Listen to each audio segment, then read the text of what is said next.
Police have been called by 66-year-old retired accountant Penelope Jackson. Hey, madam, do you want to just step outside for me a minute? Can you come outside? Yes. Thank you. What's this one? He's on the kitchen floor. Okay. Can someone just stay with Devon while I go in?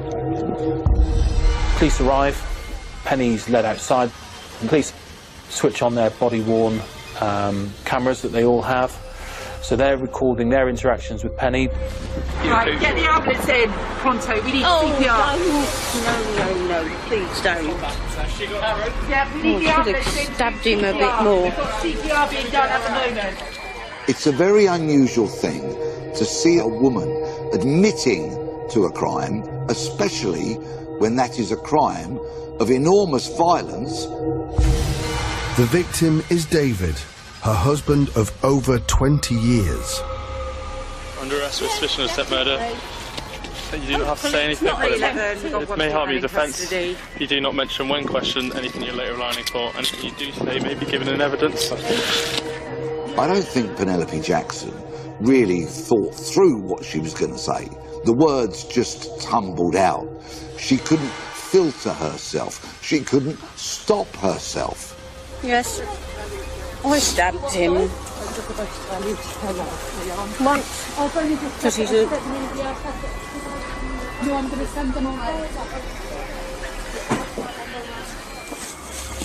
He's an aggressive bully and nasty, and I've had enough. And when he said, you wouldn't do it, I did it twice more.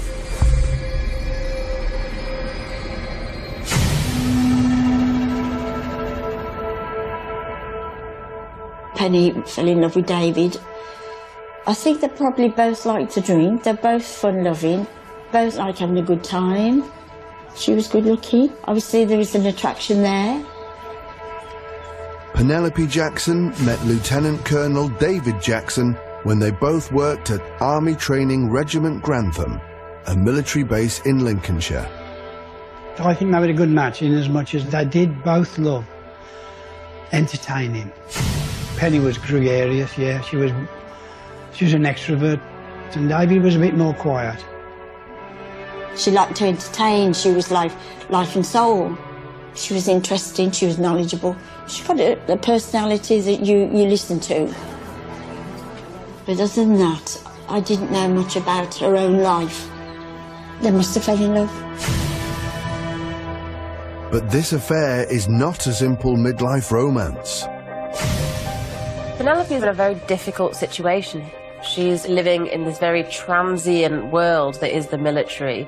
It's also a very masculine world, and so she's probably feeling quite isolated, quite ostracised. And at this time she finds out she's pregnant. And so that's got to create a really difficult situation, because Penelope and David, they were actually also both married to other people at the time. They were just so shocked and disappointed with David in a way, but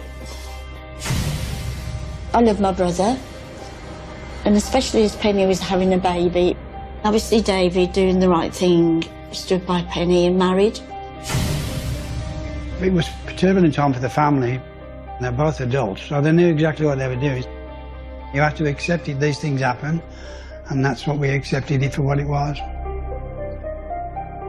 And their little girl was born, Isabel. We loved her, she's such a pretty baby. Beautiful child. They were happy, and we thought, that's it now.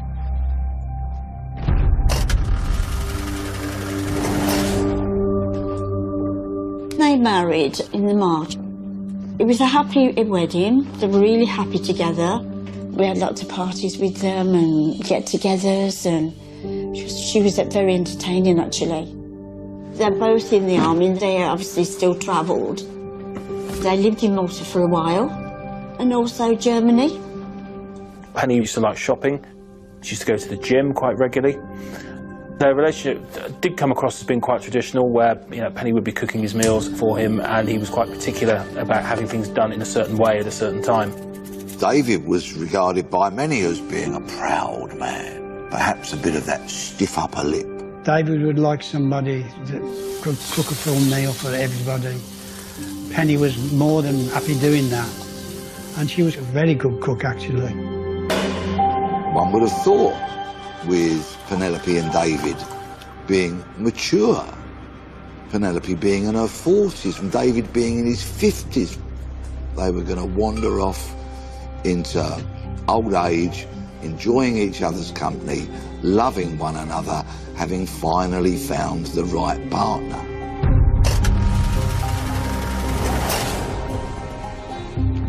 We had devastating news about Gavin. It was all a terrible time for all of us, you know, the way it happened. Gavin was a 29-year-old son of David and his first wife. Gavin was married. He'd been in the army for 12 months, which David was very proud of. His wife got pregnant. But the year the baby was born, Gavin ended his life. We didn't know at the time. Gavin had had some sort of relationship with somebody else. And he must have just had this flash of, I don't know, this mental blockage, and it was such a sad time for everybody.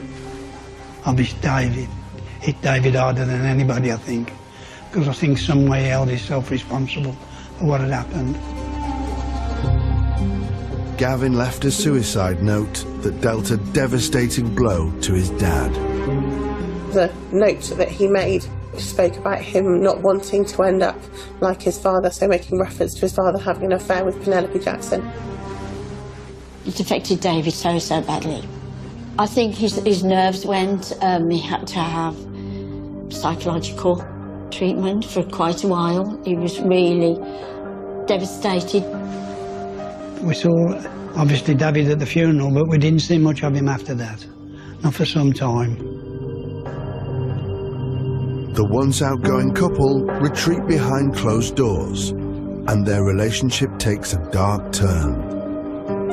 He was consumed by grief that can impact on their state of mind at the time, and Penny would say that that was affecting his mood and his temper, and he became much more short with her and was much more prone to outbursts of anger and violence. Following the death of his son, Penny said that it had quite an impact on David. He suffered from depression and was also violent. There was an incident where David had supported Isabel to buy a mug full of chocolates to give to Penelope Jackson on Mother's Day, and that he had picked that up and smashed it against the wall prior to her being able to give that to her mother. They have another argument, and it results in David threatening her with a knife, holding a knife to her throat. And there was an incident where she said that he had strangled her and held her against the wall. Obviously, these incidents were very shocking. They would have been very shocking for Penny to have suffered, and it must have been very difficult for her to deal with. He subsequently went for counselling.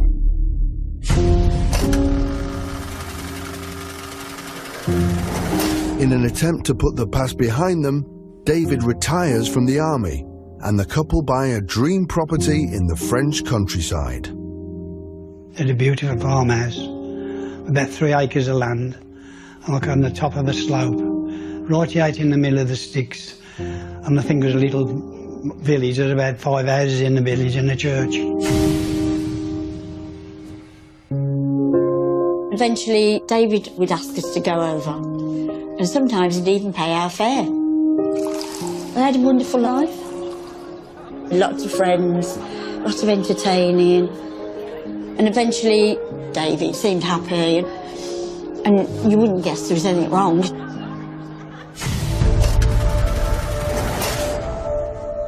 David said one day, "You know, Jen, we might split up." David reveals that the idyllic life the couple have in France wasn't as picture perfect as it seems, as Penny wants to return home. It wasn't enough for her mind. She'd do gardening and cooking, but she wanted to excel with her career as an accountant. And I said, "How do you feel?" He said, "Jen, I am more than angry."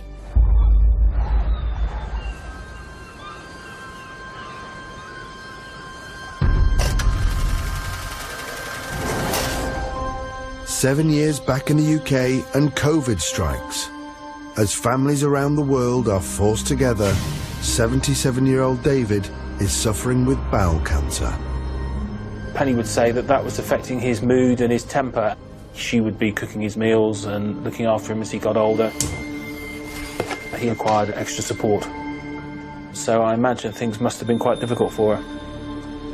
I think that Penny, in some ways, David wasn't getting any younger, and I don't think he could cope, and that's what she was worried about. Being the sort of person she was, she liked a lot of people around her. But when Penny had to look after him full time, I think it was the same.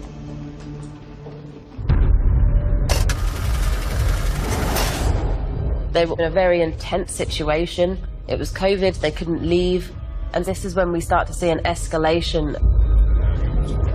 David started it by arguing with Penny about the television, about the remote control, and her inability to find the right programme that he wanted to watch. People will have arguments over the most minor things, which 99% of the time will just get brushed off. But, you know, obviously something escalated. She followed him around the house with a camera, filming him losing his temper. And when he walked into the conservatory, she locked the door. David's locked in a room, unable to get out. You know, he was an old man, he was 77 at that point, and probably feeling really frustrated, upset. He is very angry, he's lashing out and trying to break out of the conservatory. She's then recording him. Now, you could say that she's locked him in there and she's recording it as evidence because she's scared of David getting out and harming her. Or you could say that she was trying to provoke him. By filming somebody who is in distress, somebody that you're supposed to love and care about, filming them, it shows that complete lack of empathy, that lack of ability to recognise someone else's distress.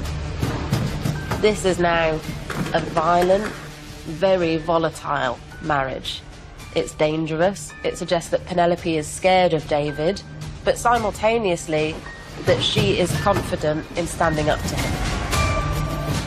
In an effort to set himself free, he picks up a poker and starts smashing his way out of the conservatory. So it's pretty dramatic, it's escalated a lot in a short space of time, and not surprisingly, the police turn up. Escalation in domestic violence can be a very, very dangerous and worrying thing. Tragically, we've seen far too many cases where the police have attended to minor argument, but so often these cases escalate.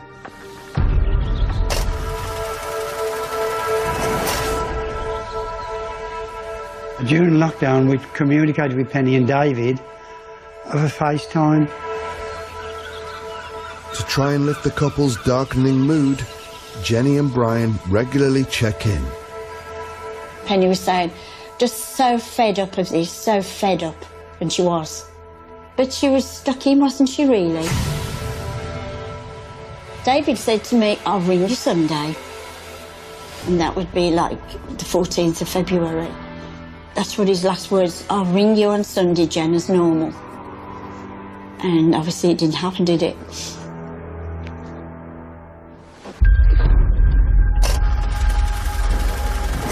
It's Penelope's 66th birthday. Penelope's daughter and her husband are going to join them on a Zoom thing.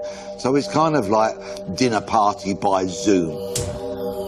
Isabel had bought a gourmet meal for her mother and David to share, and there had been an altercation, some tension. Penny had produced some bub and squeak as an addition to the meal that her daughter had provided for them. And David felt embarrassed by this, that she thought that that meal that their daughter had provided for them wasn't enough. And bickering started. David walked away to diffuse it. They quickly changed the subject and carried on with the meal. And then suddenly the iPad went dead, battery was flat, and they couldn't find the charging cable. So that was the end of the meal, really, and the end of the family get-together, because they couldn't charge the iPad up. Penelope messages her daughter and she says, "If it all goes tits up, I love you to the ends of the earth."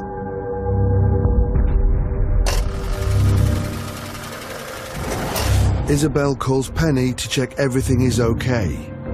Penny says, "I'm absolutely fine, don't worry, I'll call you in the morning."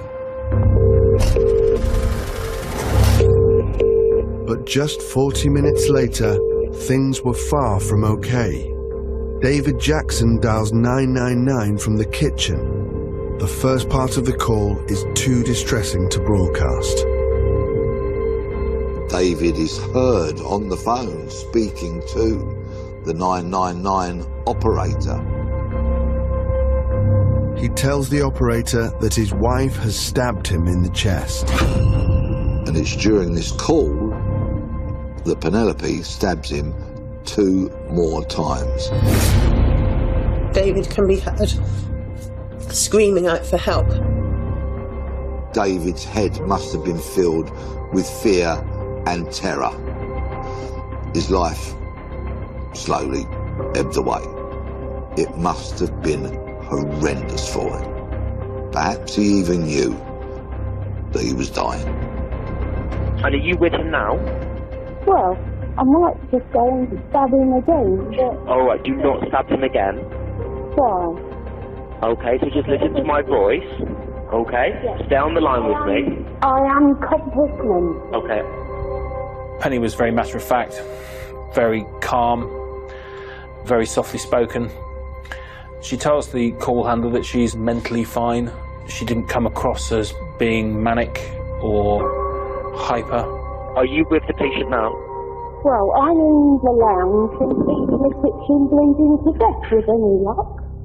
Penelope does not sound to me like someone in shock. She's reveling in what she's done.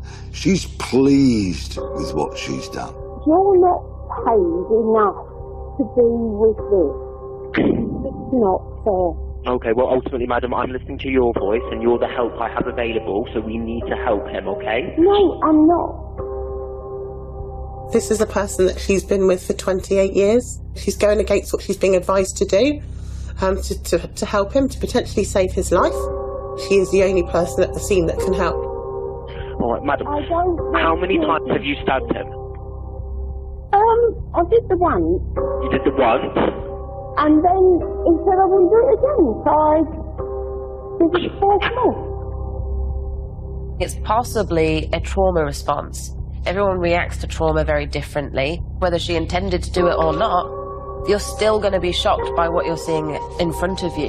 And lots of people can try and cope with that trauma in lots of different ways, but including trying to make the situation more light-hearted, even if it might seem impossible. She is just responding in the moment. It feels very off the cuff and very raw. So in total, how many times? 3 times. 3 times, okay. I thought I'd get his heart. Well, he hasn't got one. And then twice in the abdomen. That suggests that she knows exactly that what she's done is heinous and awful. It also, I think, suggests that Penelope fundamentally believes that she has done the right thing. When officers received that initial call to go to this house and they heard what was happening, their primary thoughts were, save this man's life. Hey, madam, do you want to just step outside for me a minute? Can you come outside? Yes. Thank you. And of course, it was an unusual scenario because as they arrive, out of the house comes this woman who is confessing to what she's done. I admit it all. All right. Just get them.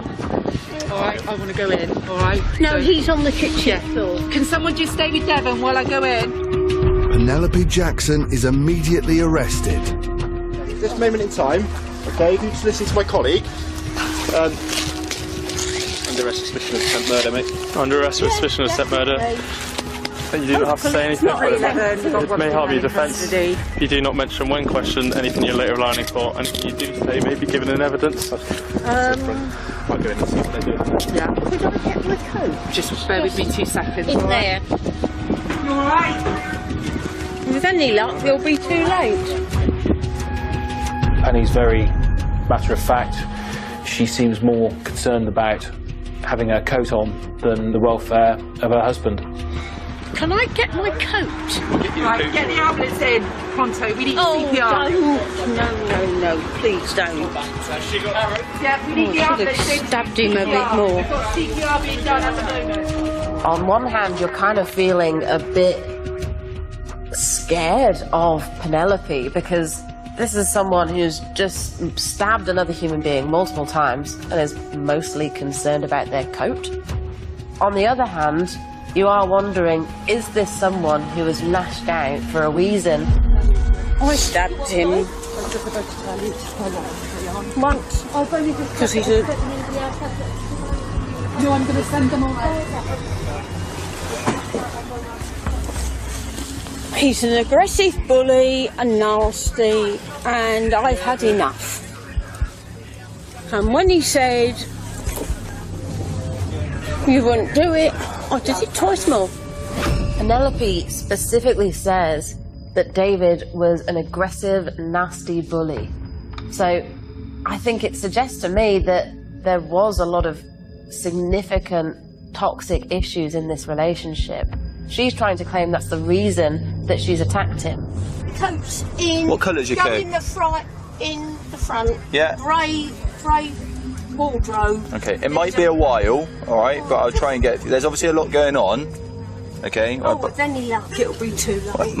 Penelope, my advice is don't talk about it now. Okay. No, I have no intention of not agreeing to what I've done. Okay. I know what I've done. All right. And I know why I've done it. And if I haven't done it properly, I'm really annoyed. Despite the paramedics' best efforts, Really great, get COVID on the top of the list. the Jacksons' bungalow is declared a crime scene.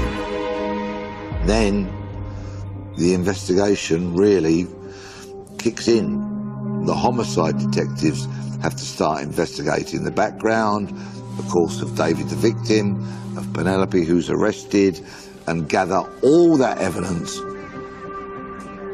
Crime scenes very often give up their secrets, with the entire house forensically examined. A filleting knife with an 8-inch blade was recovered on the kitchen floor that clearly was the murder weapon. And on the kitchen worktop, police recover a handwritten note from Penelope. The handwriting looks quite neat for somebody who's just killed their husband. There's no blood or marks on there. There's punctuation. It looks fairly legible. At the top of the page says self-defence, confession underlined, to whom it may concern. I have taken so much abuse over the years. Look at my records in Hereford, Germany. But he was a good daddy, exclamation mark. However, the mask slipped tonight, that was unforgivable. I accept my punishment.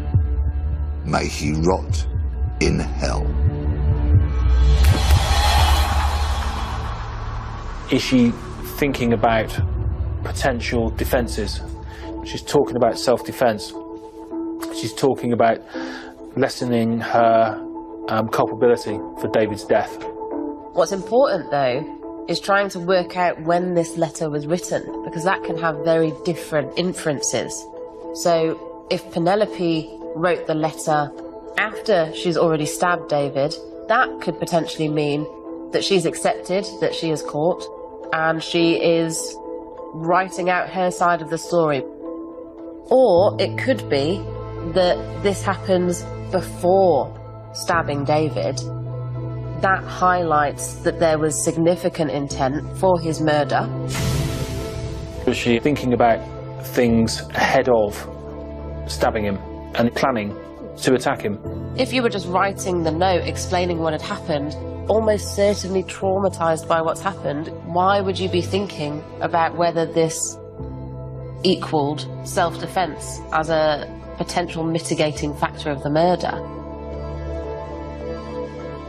Penelope's note adds a whole new perspective onto David's death. She's immediately taken into interview. It is, of course, the right of any arrested person to say nothing during interview. And Penny did exactly that.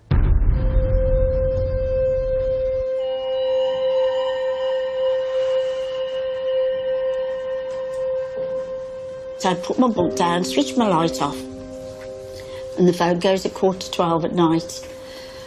Izzy's on the phone, and she said, Dad's dead, and Mum's been arrested and she's in custody.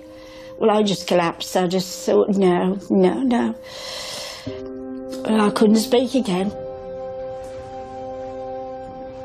You don't expect something like that, do you, really? Not in your life, you know. And it's just gone. It's just horrible.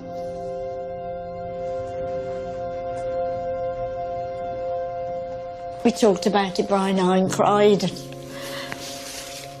And I just said,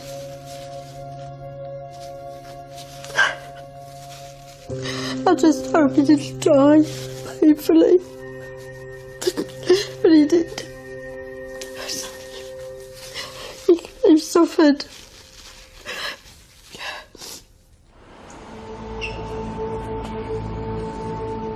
Penelope's note confesses that she stabbed her husband because of his violent behaviour towards her. These are claims the police must now investigate. The police interviewed their daughter, and Isabel says that there has been some violence towards Penelope 24 years earlier, not long after David's son committed suicide. Isabel described that he was a broken man. David was hugely impacted by that loss, and he went on to have counselling as a result of that.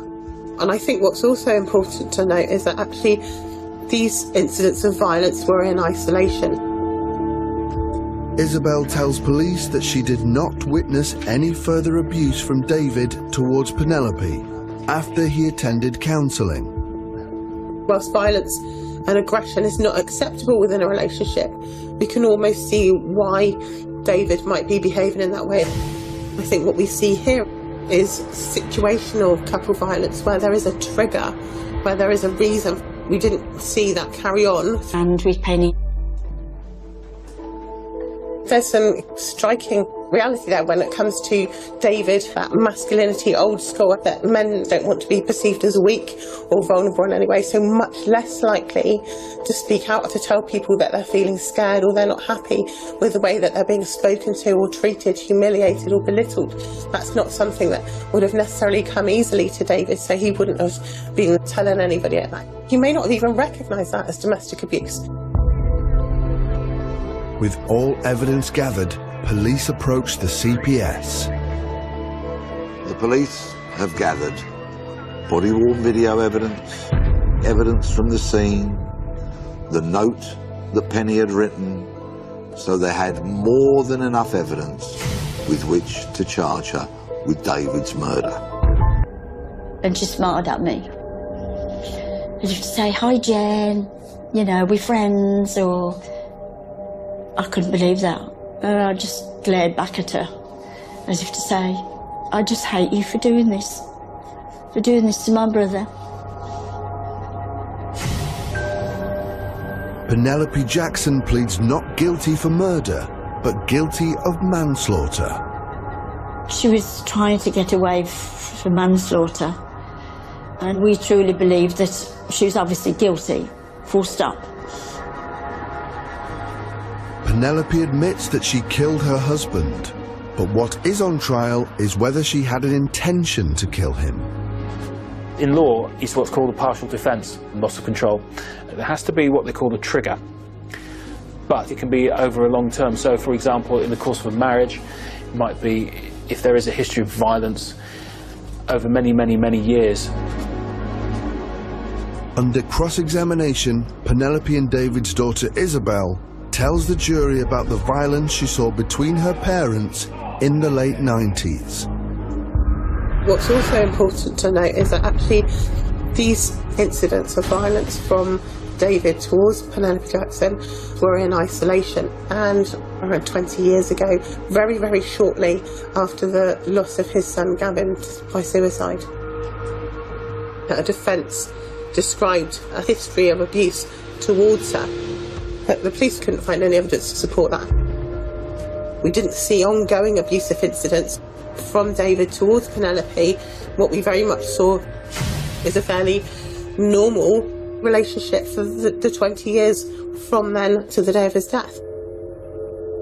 It really highlights to me a potential flaw in Penelope's story, in that I have no doubt that there was violence in this relationship, but what this highlights to me is that she's exaggerating that for her own benefit.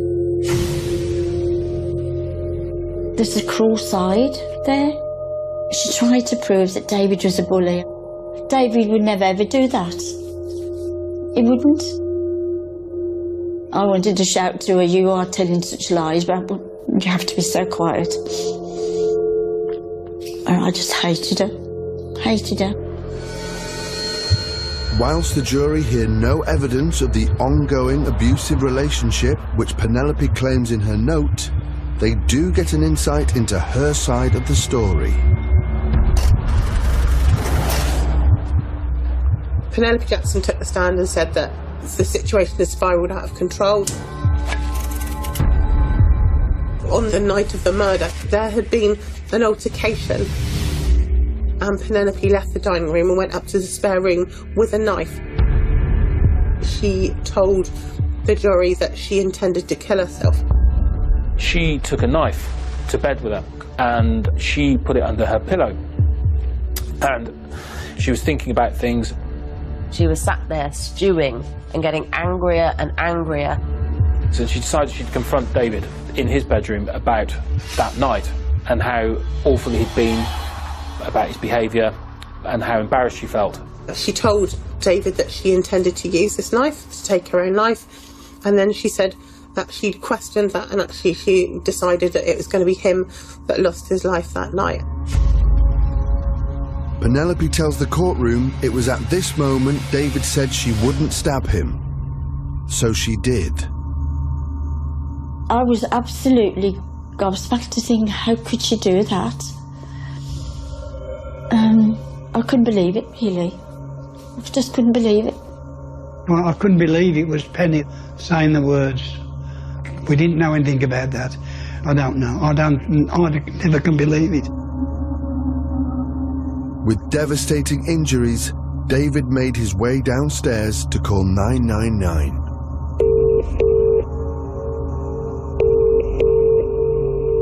The length of the call, some 18 minutes or so. Part of that is so horrific, so graphic, that it has never been released. It was, however, played in court, and David's loved ones had to sit there and listen to it.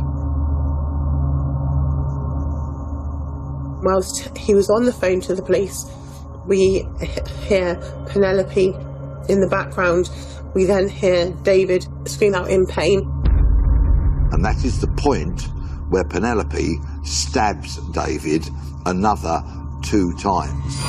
And then we hear Penelope take over the call. Okay, are you with the patient now? Well, I'm in the lounge and he's in the kitchen bleeding to death with any luck. I was sat in court when the prosecution played it. To be honest, when I heard the call, I didn't see it as anything but being callous and cold and uncaring. It's one of the worst things I've heard in court, and it's a very hard thing to hear. I mean, to be absolutely honest with you, you sort of decompartmentalise it, because if you didn't, I think you wouldn't be able to cope with it, really. It's a tough listen, and I'm sure the jury paid very close attention to every single second of it. Although the call is a traumatic listen for the jury, it also holds the prosecution's key to the case. They needed to prove that Penny intended to kill David. and that call was a critical part of it. Prosecution said that she hadn't lost control because, having inflicted the first stab wound upstairs, she had then subsequently, a few minutes later, stabbed him again, repeatedly while he was on the phone. And what she'd done was deliberate. So she hadn't lost control twice. She wanted him to die. Therefore, she was guilty of murder.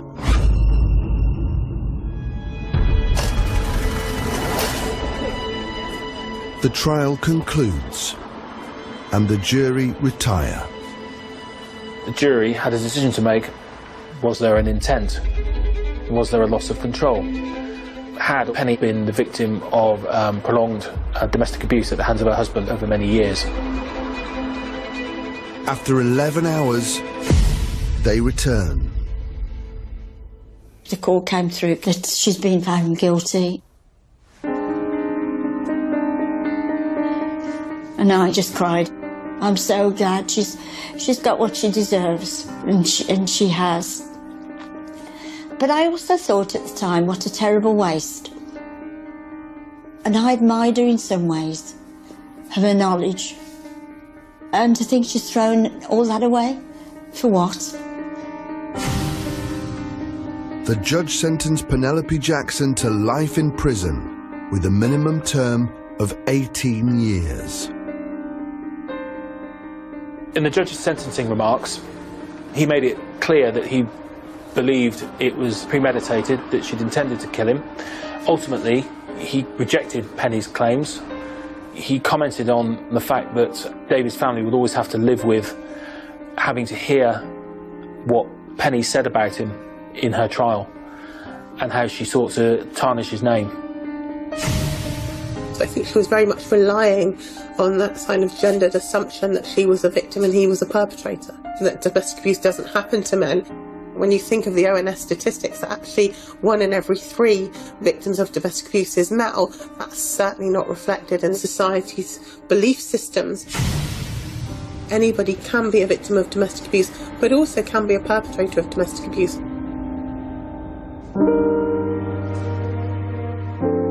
So sudden, it's all just gone. You know, can't even say goodbye or no. It's really hard. Tonight, it would terrify any parent, a shooting in a preschool parking lot. David, I was in that exact location and also in the courthouse where a killer said an angel and a demon told him what to do. An all-new 2020 begins right now. Oh my God, an unlikely killer, an unlikely victim. This guy's bleeding to death out here. Twists and turns. Yeah, he had a hat on and it almost like a beard. Bombshells galore. It was just stranger than fiction. The shooter came across the parking lot and raised his arm, pow, pow, pow, pow. Initially, people have no idea what's happening, right? They think it's just some lone gunman. This person was targeted for some reason. A young father of 2 senselessly murdered, dropping his child off. Everyone was scratching their heads. Why was Rusty Snyderman murdered? After the shooting, the suspect took off in that minivan and sped off. What did you notice right away about him? His black beard didn't belong. I mean, it was just, I knew it was a fake beard. It just didn't make sense to me. It just seemed too elaborate and too Hollywood. There were some previous incidences that were very odd. He's running, I think he has a gun in his back pocket, and now he's running away. I don't know who the hell he is, and I don't want him by my house. And then all of a sudden, the entire investigation shifted. That had to be pretty disturbing. Looked over Rusty and I said, I'm going to get the justice for you. Hopefully get your revenge.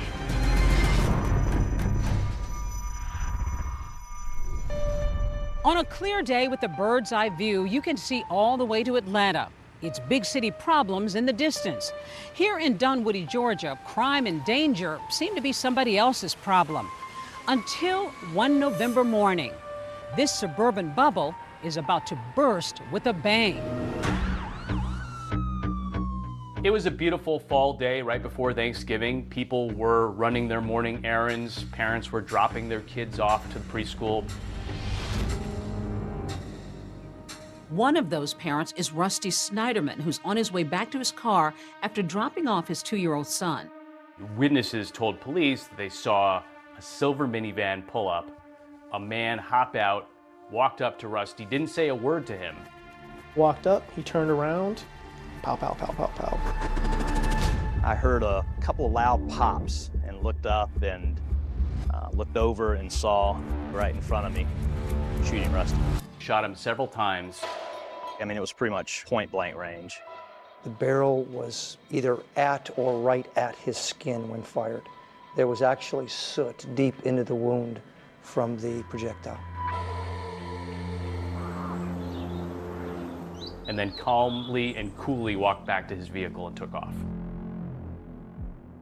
It was almost surreal, the experience. There was no chaos or running or yelling or anything. He just walked back to his van. It didn't look like what I would think a murder would be. They thought it was a movie. They were actually looking around for the cameras. Everybody thinks they know what they would do. You don't. Pickup County 911. Somebody's been shot and killed. Which way did it go? He headed east, Mount Vernon. Mount Vernon Road? Yeah, he had a hat on and it almost like a beard. Was he black, white, Hispanic? I can't tell. He might have been. It came over radio that there was a shooting. There was one person down, unknown status, and we all just went. Sounded like a gunshot over here. Somebody records a video. A doctor who happens to be nearby performs CPR, and a teacher grabs the children to get them out of harm's way. There were a lot of witnesses to this shooting. Everybody saw it happen. The shooter made no effort to conceal themselves. Honestly, you know, when the call came out, I was shocked. In Dunwoody, you know, everybody's pretty nice and everybody helps each other. So for something like this to happen, it was just a shocker. The community was absolutely scared. Again, it's not something that happens normally. There's not a lot of violent crime in that area at all. This guy's bleeding to death out here. The police and the ambulance are on their way. He didn't look conscious to me. He looked like he was struggling and trying to, you know, there was some movement, but I knew that it wasn't good. There was a lot of blood everywhere. There were obvious gunshots to the patient. There was no pulse, and he was unresponsive. But that does not mean that you don't work this patient, because there have been times where we've been able to save patients. He was white, possibly Hispanic. I would say he's about 5'9", 5'10". He's got a baseball cap on. It's a silver Caravan, almost looks like a Dodge. He had a hat on. It looked like he had a beard and a silver caliber gun. Let me know when the officer gets right there with the patient. And then who? Everybody's doing that. Okay. All right. Thank you. So we did notify surrounding agencies. I started hearing rumblings about a shooting not far from where I live, probably about a 10-minute drive from my house. And that in and of itself was shocking because it's a very safe community. Let's go now to Channel 2's Mike Pachinik with the latest on what he's learned. Mike. At the time of Rusty Snyderman's murder, I was a reporter at WSB-TV in Atlanta. I'm Mike Pachinik, Channel 2 Action News. His murder happened that morning. I came in the afternoon and was assigned to go back to try to find people who knew Rusty, knew his family, try to get to the bottom of who he was and why somebody would want him murdered. How did you first learn about the Snyderman shooting? It was in the news, obviously. Yeah, it was all over the news. A husband is shot and killed right after he drops his child off.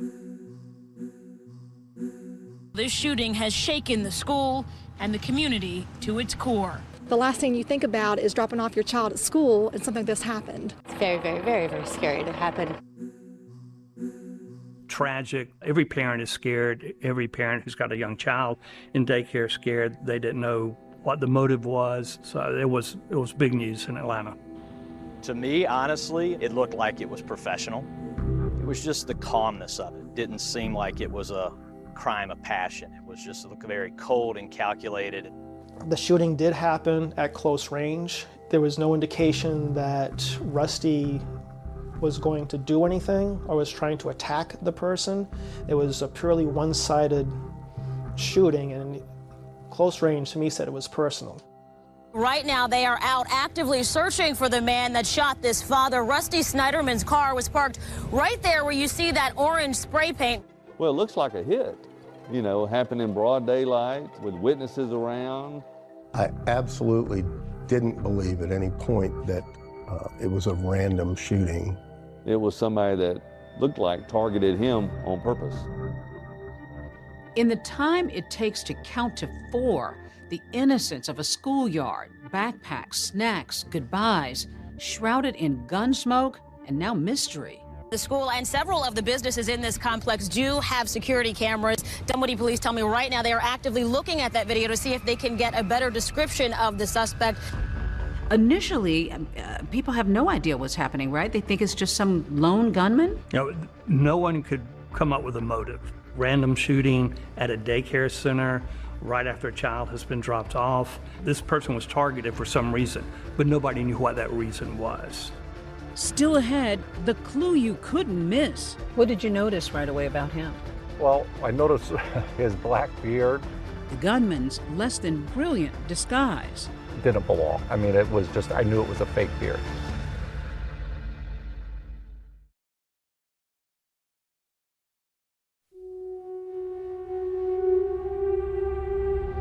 Here we are now at Dunwoody Prep. You were here, what was it, 14 years ago, I guess it was. Former Detective Andrew Thompson takes me back to the scene of the crime, just outside Atlanta. You think the shooter was parked over here? Yeah, witnesses had the shooter park over here.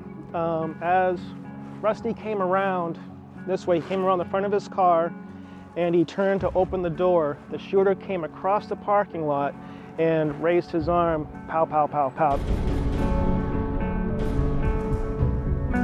Rusty Snyderman had dropped off his child, and as he was exiting, he was shot multiple times by an unknown assailant who jumped in his vehicle and fled the scene.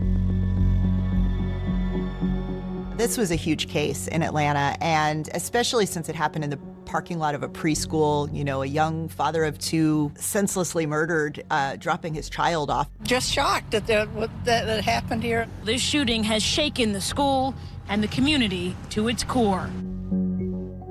I was just in disbelief. You know, you never expect murder to step into your life, and particularly somebody like Rusty. I not only didn't know of any enemies that Rusty had, I couldn't imagine him having an enemy because he was such a positive person.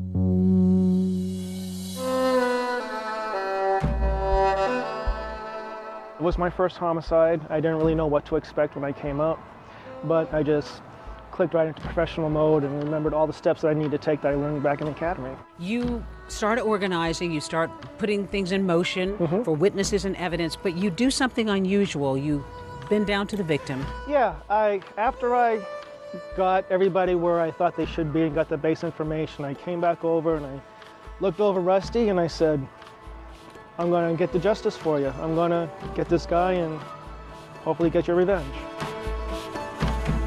I wanted to assure him that I was going to do the best that I could to bring the killer to justice. And I said, have faith. And I went and started doing my job. I was tasked with going back and trying to just dig into the family a little bit, find out who they were and where they worked, what sorts of things were important in their lives. He had a very outgoing personality. He was very engaging. He was very funny. He was fun to be with. Rusty always had a lot of friends. That goes to Rusty's personality. You know, Rusty would leave an indelible mark on people. He had a personality that always would, bring you in. And tell me about the family and what you learned later on about them. Rusty and Andrea started dating in college. The two met at Indiana University at a retreat for Jewish students.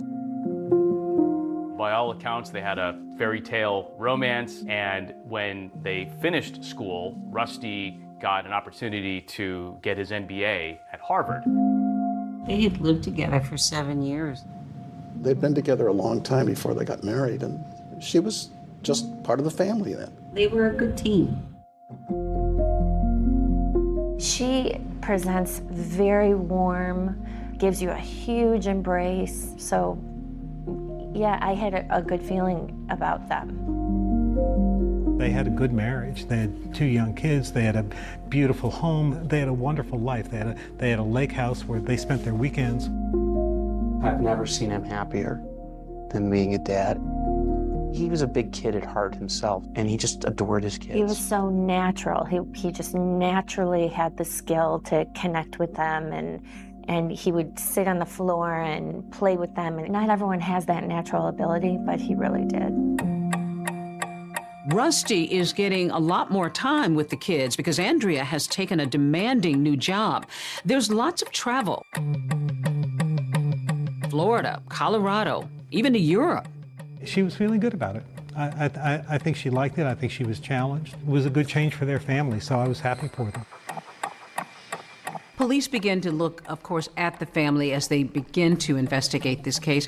What did they discover about the couple? Are they happy? Are there struggles? There was no indication of any strife in the home life. They were your typical successful, upper middle class, hardworking couple. Now investigators turn back to that security camera video of the bearded killer in the minivan.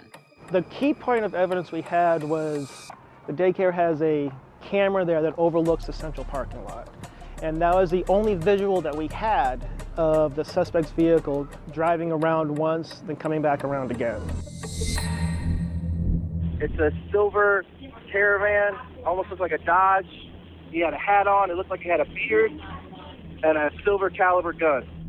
Witnesses told police that they saw a silver minivan pull up to the scene, and after the shooting, the suspect took off in that minivan and sped off. 2 odd things about that van. 1, witnesses say the license plate was missing. And 2, when detectives rewind, they see that same minivan cruising the parking lot an hour before the shooting. So that morning, you pull in right here? Yeah. Larry Minogue was dropping off his son that morning. It was about an hour before the shooting. As I was pulling into the parking lot, I noticed a van going in front of the building. What did you notice right away about him? Well, I noticed his black beard, and I could tell, as far as how dark it was, that it didn't belong. I mean, it was just, I knew it was a fake beard. Larry says he even scolded the man. I just looked at him and said, you don't belong here. You shouldn't be driving through this part of the parking lot at this hour. Did he acknowledge you? No. Only later that morning does Larry realize that he'd come that close to a killer. I hear it on the radio. And my first thought was, oh my gosh, I think I saw that person. That had to be pretty disturbing. Well, it was, and then I just called the Dunwoody Police Department and they said, can you come by? Police release a sketch based on Larry's description. It's shown everywhere. The thing that really struck me was they all noted that this was a really strange-looking beard on the suspect and that it looked fake. Some people described it like an Abraham Lincoln beard. Yeah, he had a hat on, and it almost like a beard. A manhunt now underway for the bearded killer. And why was Rusty Snyderman calling 911 just a week before his murder? Was there an earlier attempt on his life? He's running. I think he has a gun in his back pocket, and now he's running away. I don't know who the hell he is, and I don't want him by my house.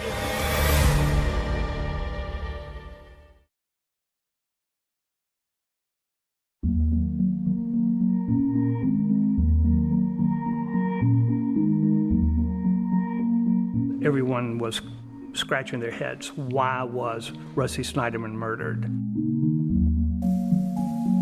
They were really focused on chasing down any lead they got because at the time they had no credible information as to who had done this. We got a lot of leads. Everybody was fielding phone calls. for leads, and because you put something out like that, especially where the public is very interested, and you're going to get a lot of calls. In fact, a detective from across the country calls to compare notes about his case involving the murder of a Jewish woman just 2 days before Rusty's killing. One of the most prominent publicists to the stars, Ronnie Chasen, was murdered, shot behind the wheel of her Mercedes in Beverly Hills. Investigators are working on the theory that this was a planned attack. The detective from Beverly Hills, California, gave me a call, and he was working a case that also involved people from the Jewish community. And he thought it was worthwhile for him to give me a call to see if there might have been a connection. I know I got a call from the sheriff of a local county, Putnam County, that had a couple that was killed at their lake house. And so he called to see if there was some kind of connection. Of course, you know, there was no connection. So it does bring out a lot of those kind of maybe similar cases that people are, you know, searching for a lead on their case. Then there's the tip from a woman so convinced she spotted the man in the sketch that she follows him. When police put out the picture of the minivan and the composite sketch of the shooter, a woman at a nearby grocery store thought she saw the killer and started taking pictures to try to help police catch this person. According to police, the woman tails the man into the store and back out into the parking lot, secretly snapping photos with her phone. And as it turned out, it was not the killer. He had an airtight alibi. With any investigation, they always want to start by finding out whatever they can about the victim. And so in this case, they dug into where Rusty had worked, what sort of business ventures he was involved in. We spoke to his business partners. Some detectives thought the murder looked like the work of a hitman, a murder for hire, possibly related to one of Rusty's past jobs. We also looked into his wealth management job that he had briefly. That was could be a great indicator as to a motive for it. You know, if you're a multimillionaire and you end up losing millions of dollars, that could really flip a switch in somebody and want to get revenge on you. Police quickly realized that this was not a business deal gone bad. They had no evidence to show that Rusty owed anybody money or that he had mishandled anybody's finances, so they pretty much put that to bed. It just didn't make sense to me. It just seemed too elaborate and too Hollywood, if you know. And Rusty's not the kind of guy that's going to get in any kind of trouble. No criminal history, no anything. Then this puzzling revelation. In the weeks before he was killed, Rusty Snyderman had called the police for help, not once, but twice. If they can have emergency 911, what's the address of the emergency? There were some previous incidences that were very odd. About a month before Rusty Snyderman was killed, something strange happened at his house.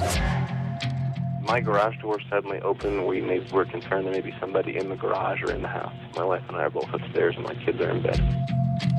They were panicking a little bit that somebody was trying to break into the house. Okay, relax. There's nothing to freak out about. The police are here. Then, about a week before his murder, Rusty calls 911 again. This time, it's more serious. There was another incident where Rusty was starting to leave his home to go about his day, and he saw somebody behind his air conditioner on the side of his house. And he notices a gentleman laying down beside his house. When he confronted the guy ran away down towards the end of the cul-de-sac. He's running. I think he has a gun in his back pocket, and now he's running away. I don't know who the hell he is, and I don't want him by my house. In the middle of that call, you can hear Rusty pausing to attend to his son. I know, but I didn't get your water bottle. I'm sorry. He was wearing a hat and earmuffs, black mustache. Odd, sure, but a lot of people own guns, and so that's not a direct indicator that the person was looking to kill Rusty. Police respond to both calls and investigate, but no arrests are made. It's another clue as part of our investigation, trying to determine, is that related to the fact that he was shot, or is it unrelated? You know, we don't know at that particular point in time. About a month after the murder, investigators catch a break, uncovering the biggest clue in this entire investigation. A 4,000-pound clue, essentially. Yeah. That was probably the biggest clue they had in terms of figuring out who did this. And that's, you know, probably, as far as leads go, our top lead. And then all of a sudden, the entire investigation shifted. When they hit on that, that ended up being a goldmine for them.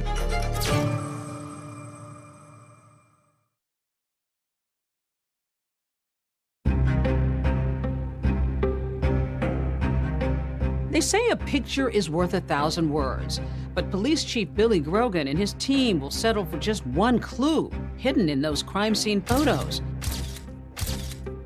Anything that leads to the man in the sketch, the black-bearded killer who shot Rusty Snyderman and then escaped in a silver minivan. Any sort of serious crime like this, you know, you start with the closest people to the victim and work your way out. Investigators speak with Rusty Snyderman's wife, Andrea, several times. Do you know anybody that drives a silver minivan? No, I don't know anyone else that owns a silver minivan. When they begin looking into this case, police talk to Andrea. What do they learn from her? Andrea is totally baffled. She doesn't know who would kill her husband, why her husband would be killed. She's very distraught. So the day after the shooting, Detective Thompson is asking Andrea to try to think of anybody who would have done this. Maybe an enemy of her husband? Somebody with a romantic interest in her? Has there been anybody recently, when I say recently, within the past year, that has expressed an interest in you? Yes. Who? My boss. Your boss? Yes. Andrea says her boss had made a pass at her and that she turned him down, and that was that. This is not an individual that would do something like this. In a follow-up interview the next week, Detective Thompson wants more details. Let's talk about your boss. Okay. How did he approach you with expressing an interest? We travel for business together, and we were at dinner, and he said, you know, he thinks I'm fantastic, would love to have a relationship with me, but knows that that's probably unlikely, and that was sort of, I mean... So it was a very polite... Very. Come on. He really respected me as a person. Andrea tells him that she and her boss remained on good terms, that they continued to work closely together. We're close friends, he and I. Even once he said that, and I said no, I mean, we work together a lot, travel together a lot. I enjoy I admire him as a professional. I enjoy learning from him. As for the idea of her husband cheating on her, according to Andrea, it was laughable. He doesn't have time to go to the bathroom, let alone have an affair. And he loved me so much and made that clear 1,000,000 times a day. So I laugh because it's so absurd. It's absurdly ridiculous. Detectives now turn back to those ghostly security camera images, the killer's minivan. There's surveillance video that reveals a silver minivan. Yes. A 4,000-pound clue, essentially. Yeah. The van was the only solid evidence I had of the suspect.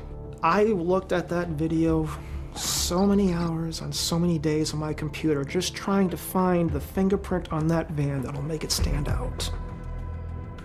How do they go about tracking down this van? Well, we called the manufacturers of just about every minivan that was, looked similar.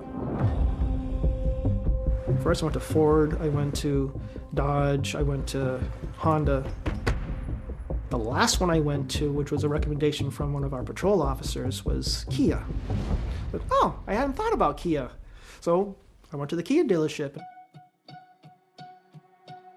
It was a 2011 Kia Sedona minivan. The 2011 model of that Kia Sedona minivan had only recently become available.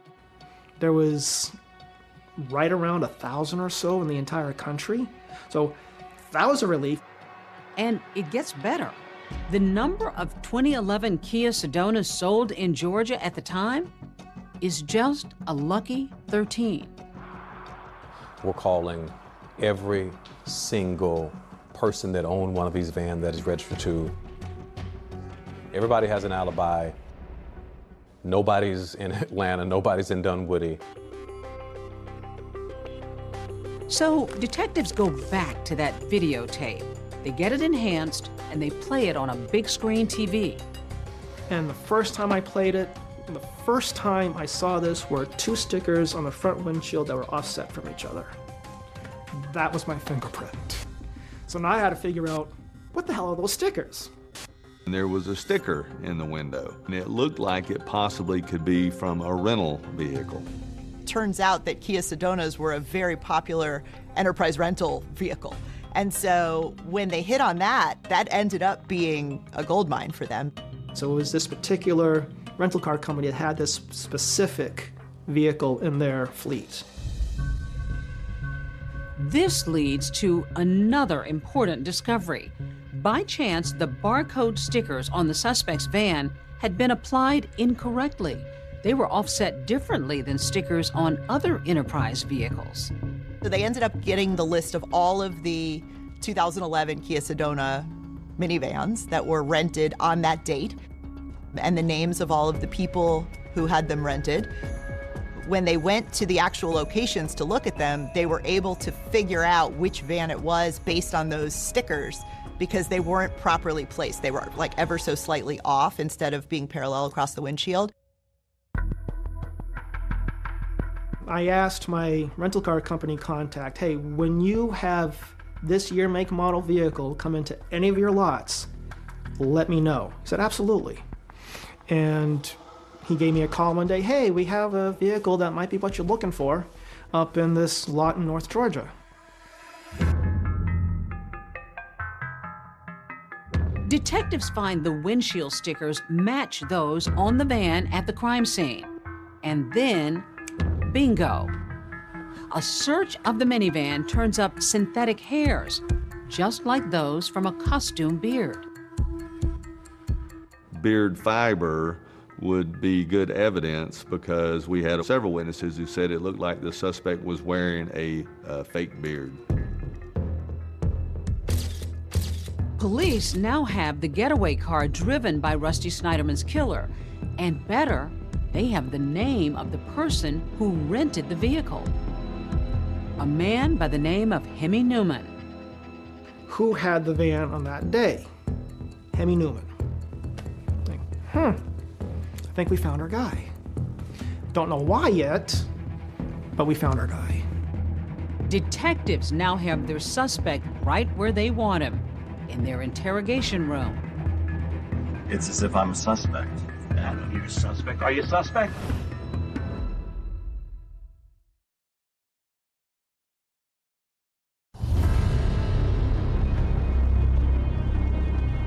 The man in the minivan, the man suspected of shooting Rusty Snyderman, is Hemi Newman.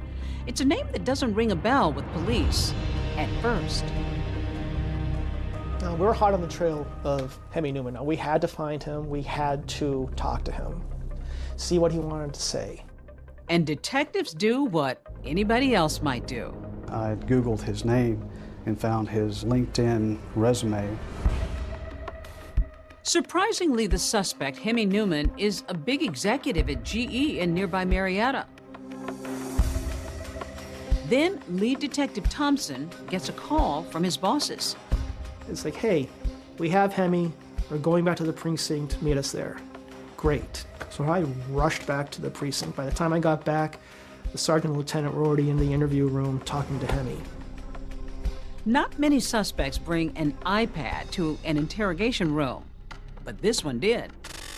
You okay? What? You all right? It's unnerving to be in a room like this.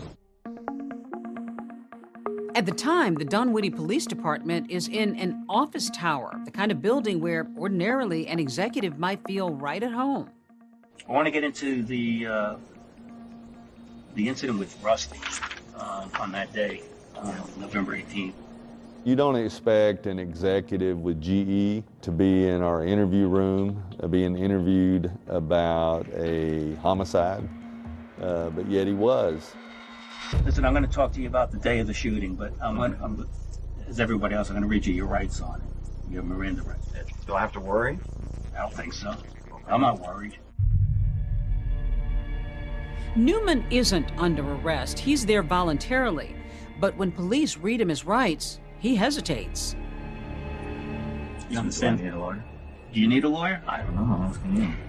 This is what you need to ask yourself. These questions, do you feel like asking you questions about Rusty? You need a lawyer? No, not at all, but I have reading me this, and I've never been in a situation like this. The two detectives that were in there, him and another one, you know, were obviously playing off each other, trying to get what they could out of Hemi Newman. In the beginning, you know, we wanted to see why he had the van. I mean, this is not rocket science. You're a smart guy. You're not signing away your mortgage. No, I'm not signing away my mortgage, but this is very uncomfortable. You're in the business world. You see papers all the time. I know, but you read Miranda rights, and it seems like it's as if I'm a suspect. I know you're a suspect. Are you a suspect? I don't think I need to be a suspect. I shouldn't be a suspect. There's no reason why I should be a suspect, but you're reading me my rights. He was very calm, unusually calm. I want to know what happened on the 18th. I got to know. Okay, and I was at work. I think he was trying to find out what we knew as much as we were trying to find out what he knew. Do you know why I'm calling you? For help. I know. So you answered my call. Back. Right, to help. Okay. But and getting rid of your Miranda rights isn't help. It's saying we can hold anything against you, and I don't know. Initially, it's, you know, gathering a lot of information, but then it gets into the whole crux of the matter, and, you know, he's not admitting anything, denying it. Hemi, this is what we got. We got that van on video the day Rusty shot. And I swear, the more I look at you, the more I see the person inside that van. I'm giving you every opportunity, man. I don't think things should have happened that way. You've got a heart, you've got a soul, man. You're not a criminal. Things just go wrong. Executives are used to long meetings, but not like this one. A tiny room, one table, two detectives, a fuzzy video camera. It goes on for 5 hours. You're here because that van was there. We know where. It was over there where Rusty got shot. Listen, look at me and don't doubt me. I'm telling you what happened. You got to admit to yourself what happened with that van. I'm telling you, you were there when Rusty got shot. Now, Hemi, you were there. I know you were. Hemi. How do you know I was there? Because it's on video. That van is on the video. The van was there. I've got it on video. You're at the parking lot. You're there with Rusty. The question is, why'd you shoot him? Why did it have to get done that way? One investigator leaves the room and then comes back with photos of that rented minivan caught on camera at the crime scene.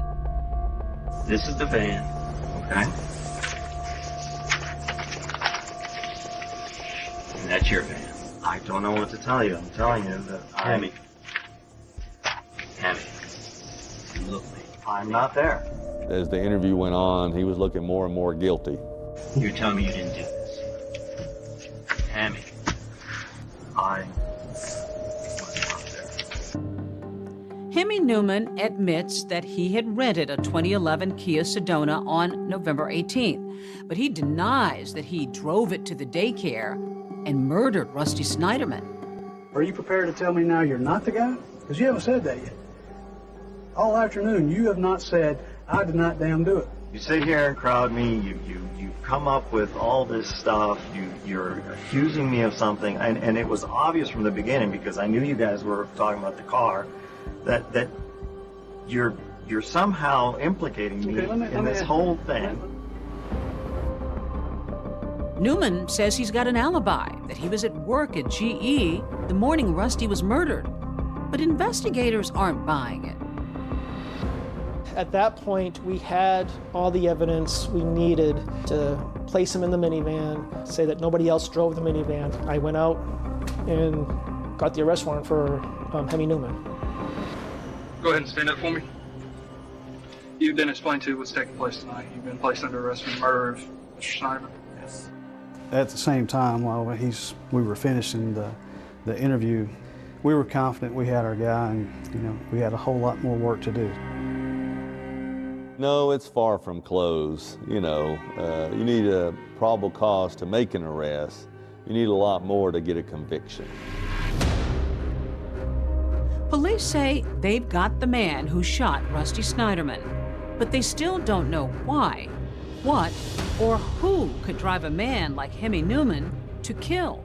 The big question that hung over all of this is what could drive someone to commit murder? It was becoming more and more clear that there was a lot more to the story.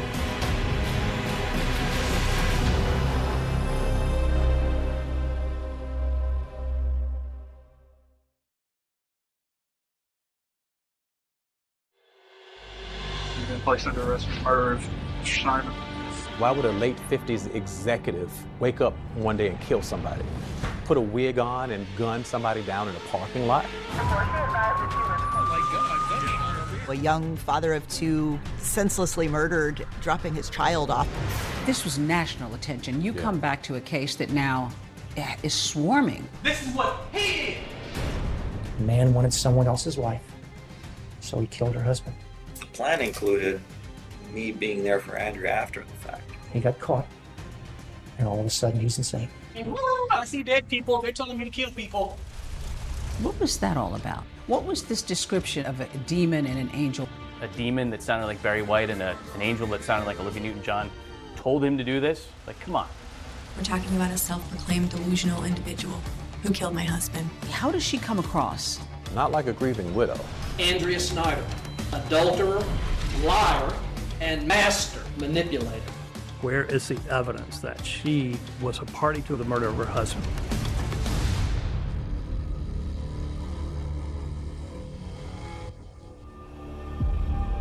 When investigators arrest Hemi Newman for gunning down Rusty Snyderman in this parking lot, the question so many are asking is why would a GE executive want to murder a father of two? He got shot for one of three reasons: greed, revenge, or lust. Detectives think they've got their person, but they're searching for which of these age-old motives may have driven Hemi Newman to kill. And they discovered a curious connection between him and Rusty Snyderman's wife, Andrea. What's your relationship with Andrea? Andrea and I are friends. Hemi Newman was Andrea Snyderman's boss. That same boss that Andrea had mentioned to investigators. How did he approach you with expressing an interest? He said, he thinks I'm fantastic, would love to have a relationship with me, but knows that that's probably unlikely. You can only imagine our surprise, when we have the paperwork from the Enterprise and Google your name, and you're her boss. During the interrogation with police, they pressed him on the nature of his relationship with Andrea Snyderman. I find her attractive, and I indicated that to her. Then I said, I'd like to continue to develop the relationship. And she basically said, no, I'm committed to Rusty, and that ain't gonna happen. They began to learn that Hemi Newman's marital life was not great. In fact, at the time of the shooting, he had moved out of his home. Problems in his marriage and Newman's attraction to Andrea Snyderman, all of this and a potential motive for Rusty's murder begins to take shape for police. Jealousy gets in the heart. Envy takes over. The mind starts working, and that life looks a hell of a lot better than mine right now. Hemi Newman may have confessed to his feelings for Andrea Snyderman, but when it comes to a confession about his connection to the shooting, that's a different story. I was not there. I did not pull the trigger on the gun just like Rusty Snyderman. At the end of the interview, our detectives arrested Hemi Newman. You're arresting? That's what I'm saying. After his arrest, Newman pleads not guilty to a charge of malice murder. Myself and a detective went to Andrea's house to deliver the news that we had arrested the person who killed her husband. We made an arrest on the case. Are you serious? We have. Do you have the person in custody? That's all I see. Anything else? Who is it? It's the boss. Are you kidding me? Please, no. Hard to tell you, but it is. Oh my God. Oh my God. The Dunwoody police called me and said, we've made an arrest. And so I said, who? As soon as I knew his name, it just made my skin crawl. The murder trial for Hemi Newman, the man accused of murdering a father outside his child's daycare center in Dunwoody, is moving fast on this very first day. All eyes are now on courtroom 5D here in the DeKalb County Courthouse as Hemi Newman's trial is about to begin. But before opening statements, a big surprise. Newman now admits that he killed Rusty Snyderman, but says he's not guilty because he was mentally ill when he committed the crime. All right. All right, you may be seated. The state may proceed with his opening statement. Boil it down to a sentence. The man wanted someone else's wife, so he killed her husband. He got caught. And all of a sudden, he's insane. At this point in time, the defense will have an opportunity to give you their opening statement. This case is not about what happened. We know what happened. This case is about why. Hemi was like a puppy in love. He felt that he and Andrea were like soul mates. Even though Hemi Newman has now admitted to firing the gun that killed Rusty Snyderman, prosecutors still need to lay out their case. So they begin by tracking his movements the day of the shooting, beginning with his morning at GE before sunrise. So he's up at his office at 5:30 something. Turns on his computer, does a few things, and without using the elevator, exits. Defendant used the stairs and went out an unmanned back door. The cameras in the employee parking garage, they caught the defendant leaving in the silver Sedona Kia van. Prosecutors argue that just 2 hours after Hemi Newman shot and killed Rusty Snyderman, he fills up his rental car with gas, returns it, and then heads back to work in his own car. We even got video of him dressed the same as he arrived at home. Chris Lang, CHRI. Then prosecutors call Chris Lang to the stand. He was in the parking lot that morning, and in a dramatic display, DA Robert James demonstrates how Snyderman was shot. There's a person that just comes out of nowhere and shoots him several times. If you're laying on your stomach, okay, with your head towards me, okay. From where you are there, the shooter would have been right here. We never did find the weapon that was used, but I guess we had the next best thing. Say your spelling name for the record. My name is Jan Da Silva. Jan Da Silva was important in the trial as well. Yeah, Jan was able to connect the dots because we could show that it looks like he committed the murder, but we didn't have a murder weapon. Can you tell us where you actually listed the gun? It was a website. Mr. Da Silva said he'd sold a Bersa 40 caliber Thunder pistol. I showed him the lineup and he immediately identified Hemi Newman as the person he sold the gun to. Do you know who the person was that contacted you? Yes, sir. What was his name? Hemi Newman. I asked him, do you still have the test fire casing that comes with the gun when they sell it to you? Typically, after somebody buys a gun, it comes with what's called a test fire casing, a spent bullet that essentially proves that the gun has been tested and works properly. Jan Da Silva said he actually had given that casing to his girlfriend, and luckily for investigators, she still had it. Prosecutors say that souvenir shell casing matches the bullet casings found at the crime scene, linking the gun to the murder. What would have been about a week after he sold the gun to Hemi, Hemi came back up to the restaurant where Jan De Silva was working as a valet. He started off by saying, don't ever have a mistress. Don't ever have a mistress? Yes, sir. And Newman tells Jan De Silva something else about that gun he'd recently sold him. He told me he just touched it on the Lake Lanier, and that it was okay because he made sure that it was touching somewhere where nobody can find it. What does this all begin to tell them about Hemi Newman? This was a massive cover-up. All right, Mr. Deputy, we're in recess till 9 o'clock tomorrow morning. A well-planned cover-up and proof, according to prosecutors, that Hemi Newman was very much in his right mind when he planned this murder. But now his trial is about to take a truly bizarre turn, one that includes some of the world's most famous musical names.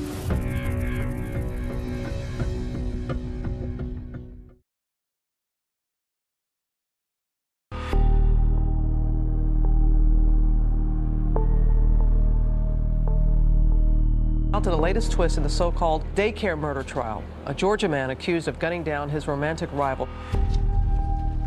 Tell me how intense this was. This was national attention. It's the most intense case I've ever been involved with, and I've tried high-profile cases. Bring in my jury, please.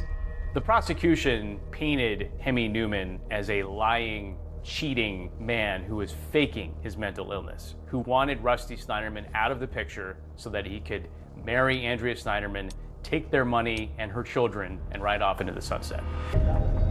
Hemi was broke.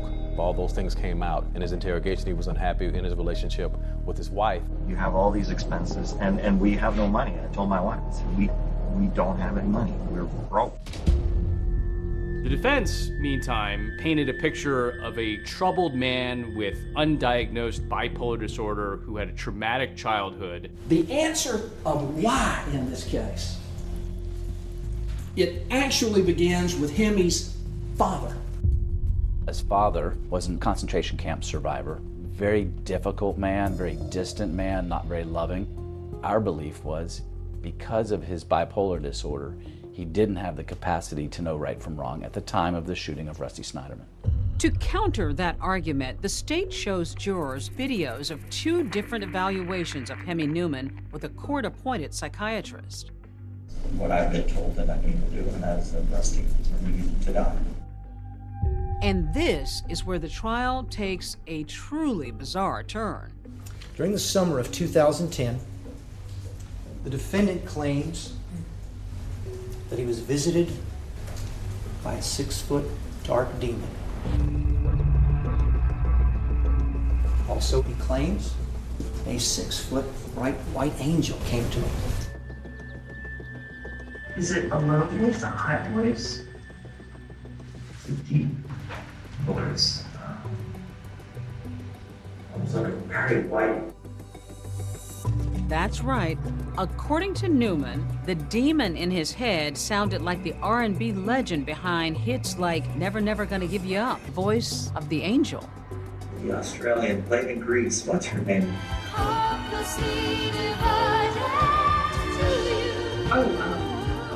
Yes. That's the best way he could describe it so that we could understand what he was saying. What was that all about?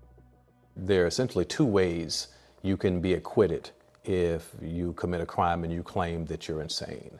One way is what we call the right from wrong test, that you were so far gone that you don't understand the difference between right and wrong. The other way, which was the centerpiece of this trial, is that you were suffering from a delusion that compelled you to do the act. When he comes, I think he's real. Okay. Do you think he's real now? What do you think he is? Now, I'm talking to you and sort of analyzing it. Yeah. Probably not. Hemi Newman's defense says that part of his psychosis was a belief that Rusty Snyderman's children were actually his, and that he needed to kill Rusty to protect them. The plan included me being there for Andrea after the fact. Okay. It wasn't only killing Rusty, but also the protection and being there for the children. Hemi's goal in shooting Rusty was to save Rusty's children from the same kind of torment that he himself experienced as a child. He thought he was doing the right thing by killing Rusty to save his children. And during those recorded interviews, Newman makes some surprising allegations about his relationship with Andrea. We kissed, I was very briefly, it was just a very brief kiss. That was it.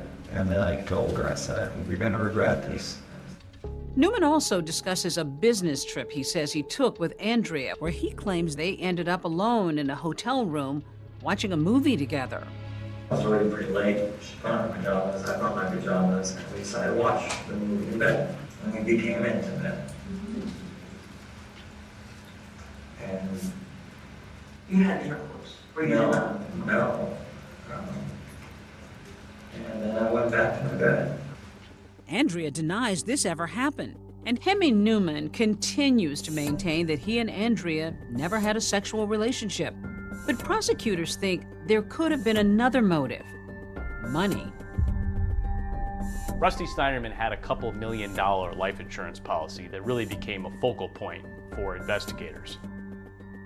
He wanted Rusty's life, and he wanted Rusty's wife. He wanted the money because they're wealthy. The house was paid for. I think the house at the time was worth almost $1 million. State calls Andrea Snyderman, Judge.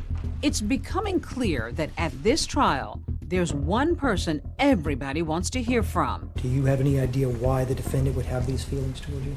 I think I'm a pretty nice person.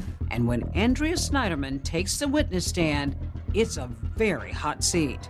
Do you know why Mr. Newman would have emailed a friend that you finally gave in? No, I don't. We're talking about a self-proclaimed delusional individual who killed my husband.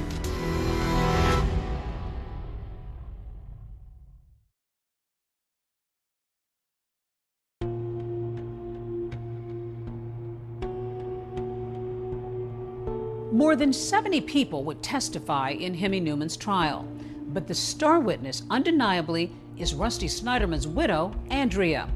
Once she takes her seat here, things quickly turn hostile. State calls Andrea Snyderman, Judge. Did the defendant ever express his feelings for you? Yes. Do you have any idea why the defendant would have these feelings toward you? I think I'm a pretty nice person. I'm a very caring person. Were you and the defendant romantically involved? No. But for the next 2 days, the nature of Andrea Snyderman's relationship with her boss takes center stage at trial. Prosecutors going over details about their business trips together, reading from some very unbusiness-like emails between them. It's about how you felt when we looked at the stars in Tahoe, when we woke up Friday morning in Denver, when we walked out of the restaurant on Thursday, when you took my hand and nestled your head on my shoulder. Okay. Okay? Yeah. Did that happen? Did what happen? Did you wake up together in Denver, in Tahoe? No. Even so, Andrea testifies that when she and her boss traveled together, she allowed him into her hotel rooms 2 times. But she says that was before she realized Newman was stalking her. Did he stalk you from inside your own room? Stalking can take on many different meanings. So that's a yes. He was there to spend time with me. In your Evidently. room? In your room? Yeah, he did not share a room with me. Was he in my room? Might have been for a little while, but didn't share a room with me. And whether Andrea recognized it or not, it seemed that Newman's behavior was becoming more and more unpredictable. Remember that 911 call Rusty made to police about a strange man lurking outside his home? I don't know who the hell he is, and I don't want him by my house. Turns out that was Hemi Newman, an admission he eventually made during one of his mental health evaluations. I told Hemi, I told like 6 other people also what happened on the side of my house, because it was bizarre and scary. Normally, when you're called as a prosecution witness, you're there to help their case. They treat you nicely. They treated her as a hostile witness from the get-go. I had no choice but to continue my career and my job. Andrea Snyderman was defiant because both sides were coming at her, full bore. The stalker that you've now testified about, you picked him up at the airport. Yeah, You flew home with him. that's correct. You changed seats to sit next to him. That's how we always traveled.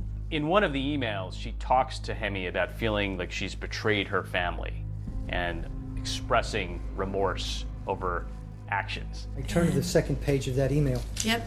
Hemi Newman says, please never forget how much I love you. And how did you respond? I know, but so do other people. I betrayed them all. I'm not sure how to deal with that for now, but my burden, not yours. What happened in Greenville, man? We were holding each other's hands, and that's it. It may sound worse than it is, but to me, that was a betrayal. So you're repenting, in the email at least, from holding his hand. Yep.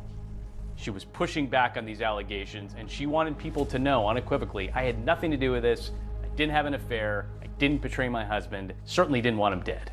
Do you know why Mr. Newman would have emailed a friend that you finally gave in? No, I don't. We're talking about a self-proclaimed delusional individual who killed my husband. No, I don't question anything that he sent to anyone. Here you have this widow of the victim adamantly saying that something did not happen, and yet both sides, the attorneys, were arguing that it did. One witness after another takes the stand to testify about what they claim was the nature of the relationship between Hemi Newman and Andrea Snyderman.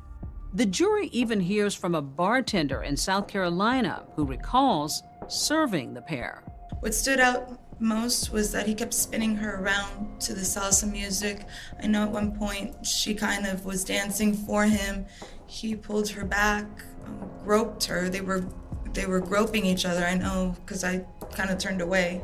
At any time did you see the parties kiss? Yes, I did. How many times did they kiss? I would say about 3 times. Andrea is also asked about this trip, but says she remembers certain details differently. We had some drinks at the bar, maybe 1, 2. Did you dance? I got onto the dance floor myself. Did you dance with the defendant? He came to join, and there was a time where he reached out his hand and twirled me around, and that's it. Did you kiss him or did he kiss you? No.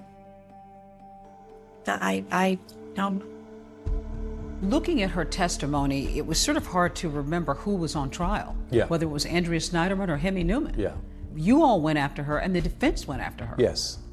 Yeah. We had to, because we had to establish motive. How does she come across to the jury? Not like a grieving widow.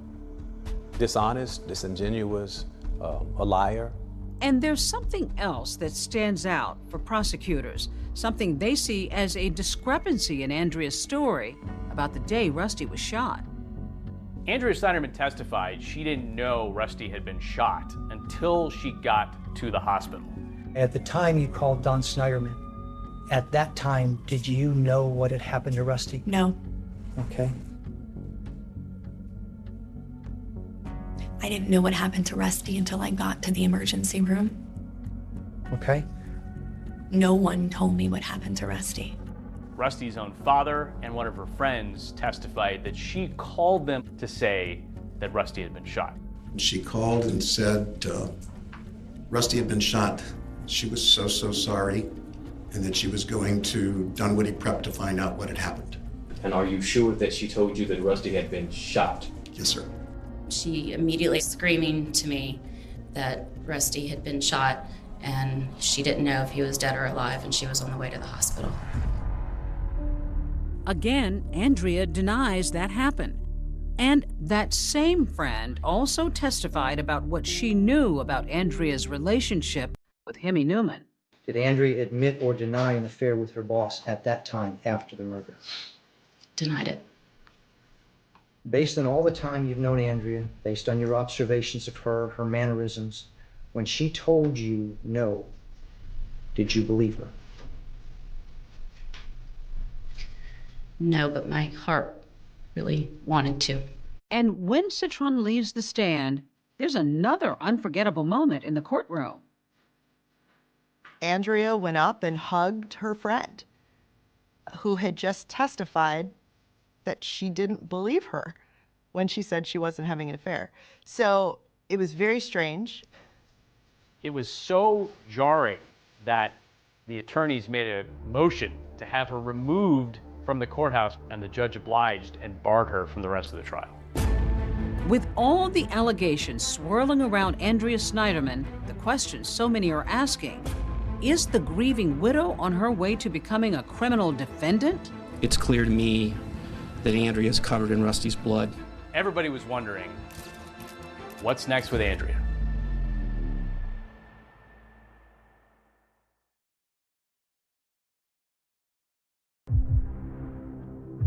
Dramatic closing arguments in the daycare murder trial. Just what motivated Hemi Newman to kill a man outside of that Georgia daycare depends on who you believe. The murder trial for Hemi Newman is moving fast. The jury could have this case as early as tomorrow afternoon. As prosecutors and defense lawyers begin final arguments in the case against Hemi Newman, the two sides have one thing in common. They're scathing accusations against Andrea Snyderman. Both sides claimed that she was an evil woman who played a role in her husband's death. Either the angel and the demon were talking to Hemi and telling Hemi to kill Rusty, or the demon that he was cheating with. The gun, in this case, was in Hemi's hand. But the trigger, I respectfully suggest, was pulled by Andrea Snyderman. You had the defense team saying that she knew full well that Hemi Newman had mental illness, and she was sort of pushing him to do this. Even if she didn't expressly say, go kill my husband, her actions led him to do that. Adulterer, liar, and master manipulator. They were laying it all at her feet. Yes, our theories were very, very close. They were saying she led him all the way up to it, but didn't necessarily plan it. And we were saying, yeah, she was the motive for it, but we believe she perhaps had something to do with it as well. Hemi didn't hide his crime from Andrea because Andrea already knew it. As soon as this murder had taken place, she called Hemi Newman. She calls Hemi multiple times. On her way to the hospital, we thought that that was extremely odd behavior. She told everybody that would listen that Rusty's been shot, but yet she wasn't told until she got to that hospital 2 hours later. The only way she would know that is if he told her. Andrea says she called her boss for more innocent reasons, to tell him that something had happened to Rusty and that she'd left the office. Rusty deserved to be treated with some respect and dignity. He did not deserve to be shot down in the street like some stray dog. Robert James was forceful, he was loud, he would point. This is what he did! He was putting on a show, saying, no, he's lying about this mental illness. This was an affair. They both wanted him out of the picture. They would have us believe that he's insane because he's having a good time at the club. And Andrea's doing this dance for him, and she's, and they're groping and they're grinding and they're getting it on and they're kissing and hugging. He's having an affair. He's about to go back to the room and do the horizontal mumbo. What man in America wouldn't be like, whoa, I'm about to have sex. It's great. Of course he's having a good time. If that makes him insane, then half the men walking down the street are insane. Nobody is insane that plans a murder this way in the cover-up. He knew he was wrong, and that makes him guilty, that makes him guilty, that makes him guilty all day, every day, because he is sane and he knew the difference between right and wrong. Any minute now, Judge Gregory Adams should bring the jury in for that verdict. There was never any question that he was going to be found guilty of something because he admitted to shooting Rusty Snyderman. The question was, would he be found guilty but mentally ill or not guilty by reason of insanity? Would he be sentenced to prison or to a mental hospital? Deputy Moore, bring in the jury.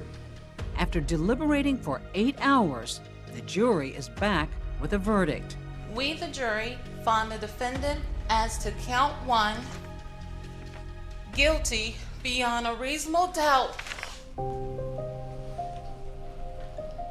We were devastated because he still goes into the prison system instead of a mental hospital. Just come up here, Mr. Newman. He had not testified at trial, and I think he wanted to be heard. Your Honor, I prepared this statement to express my sense of loss for the death of Rusty Snyderman. I'm so sorry for their loss. He apologized to his own, family, his children. It is also a tragedy for countless family and friends who saw a person they loved, admired, and respected, who saw him arrested and shamed. He talked about himself. It was sort of all about him. Kind of felt like, woe was me, I'm sorry I got caught. Ultimately, the judge sentenced Hemi Newman to life without parole.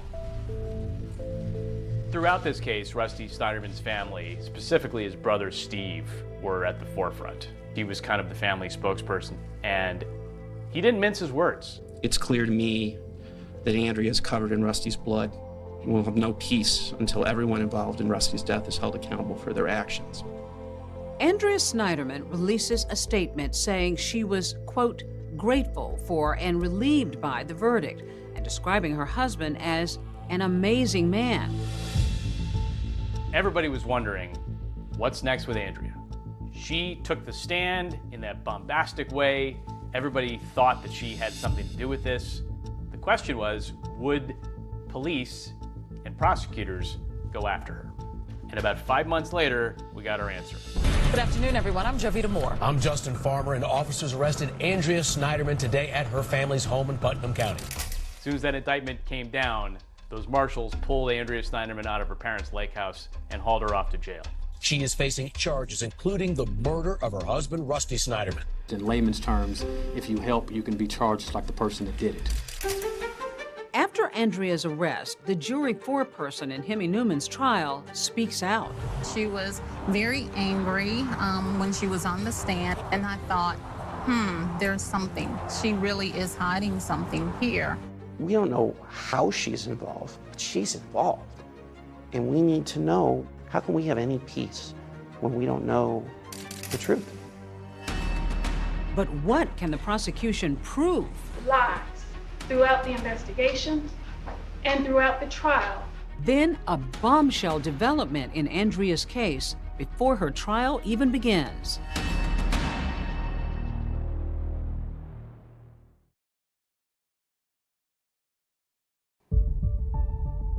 When the indictment itself came out and charged Andrea with malice murder, a lot of people were surprised. I always had empathy for her, but at the same time, there were all of these unanswered questions.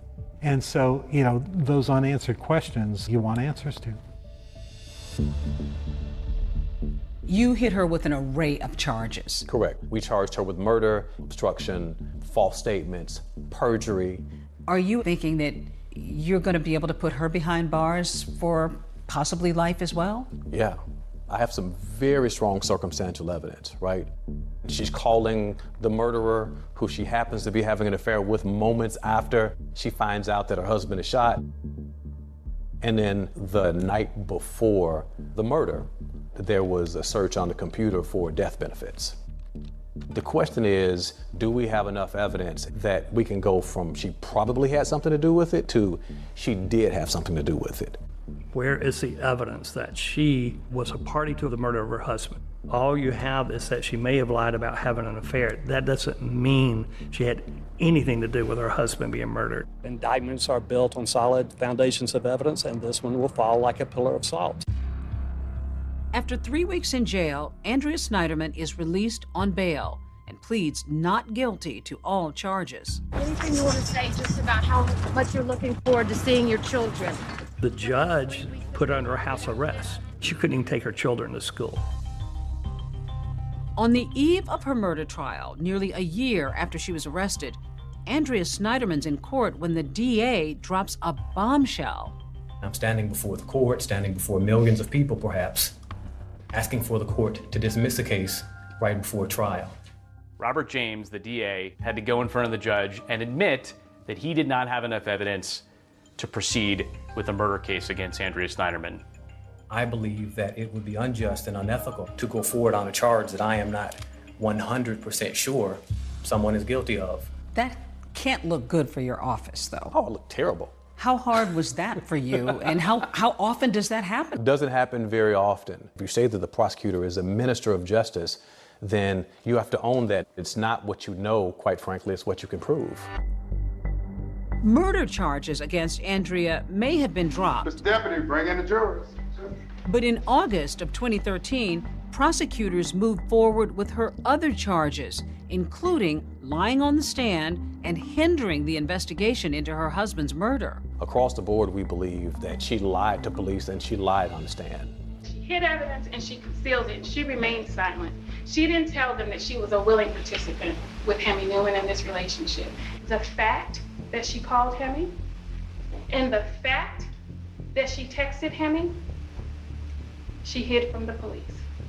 She suspected him immediately, but she hid her suspicion. Her husband wound up dead, not because of anything she did. She didn't hide it. She didn't conceal it. She didn't know about it in advance. She did not try to deny the relationship. She gave them his name, and she has cooperated time and time and time and time again.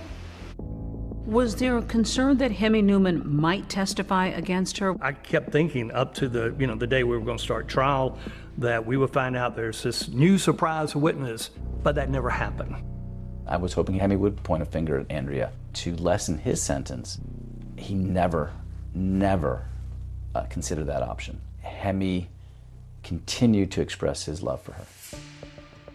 After 2 weeks of testimony and multiple witnesses, Excuse me, Deputy Garrett, if you could bring in the jury, please.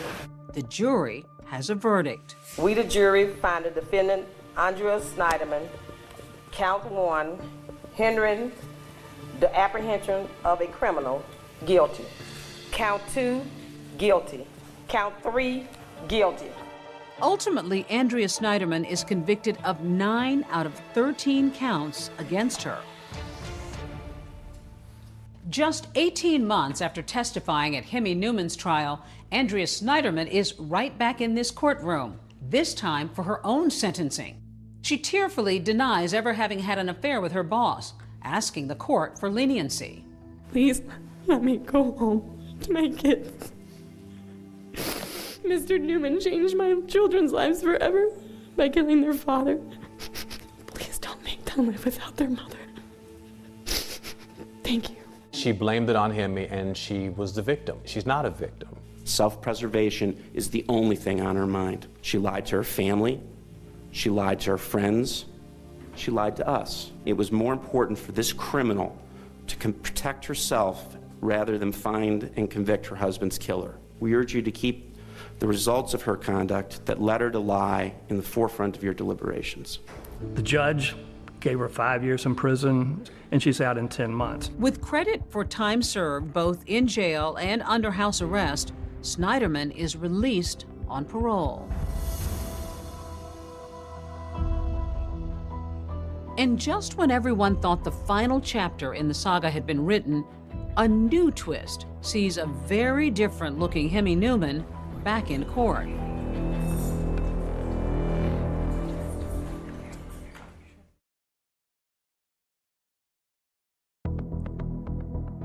In 2015, nearly 5 years after Rusty Snyderman's murder, Hemi Newman's conviction is thrown out, the Georgia Supreme Court finding that there was a violation of attorney-client privilege related to some of Newman's mental health evaluations. The prosecution had no right to subpoena experts that we hired that we did not intend to call as witnesses. A DeKalb County judge set Hemi Newman's retrial. This retrial is expected to last less than a month. Insanity is at the center of Newman's fate. In court, the formerly clean-cut GE executive appears markedly different. Hemi Newman became Orthodox. So when he showed up to court, he was donning the Orthodox beard, he was wearing a yarmulke. Once again, Newman's defense is arguing that delusions drove him to kill Rusty Snyderman. You will come to the right verdict, and that is that Hemi Newman is not guilty by reason of insanity. The jury doesn't buy it, once again finding Newman guilty and sentencing him to life in prison without parole. Hemi will never get out of prison. He's gonna live his life regretting his actions, regretting that he has no relationship with his own children, regretting that he lost everything. As for Andrea Snyderman, she's out of prison and no longer has a criminal record, thanks to a Georgia law called the First Offender Act that focuses on nonviolent crimes. Even though a jury has found her guilty, when a defendant is sentenced under the First Offender Act, as Andrea was, once you have completed the sentence, you have no record. Andrea Snyderman, wherever she is today, under Georgia law, is not a convicted criminal. So she essentially is a woman who has a clean record. Yes. Once you have served out your sentence, probation included, then your sins, your crimes are erased from the record. And she wasn't given special treatment. She just wasn't treated any worse than anyone else. It was extremely tragic. There are crazy people out there, and Hemi Newman's one of them. And her path crossed with his, and she will regret it the rest of her life. Rusty was a wonderful brother. He was a great father. Sophia and Ian adored their father, and they were the light of his life. Every single day of our lives, there will be a hole in our hearts, in our lives where Rusty should be. The Snyderman family, they really just at the heart of all of it wanted this to be about Rusty and his life and his love for his kids. And I think that was the heartbreaking part of all of this, is that they were just wanting justice for Rusty. In my dreams, he comes waltzing through the door, just like he always did. We miss him. Every day. Was the light in our life. He had so much more to offer the world. The world is so much poorer because he's not here.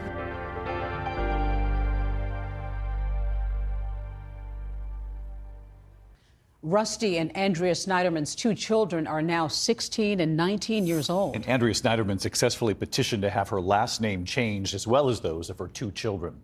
That's our program for tonight. Thanks for watching. I'm David Muir. And I'm Deborah Roberts. From all of us here at 2020 and ABC News, good night.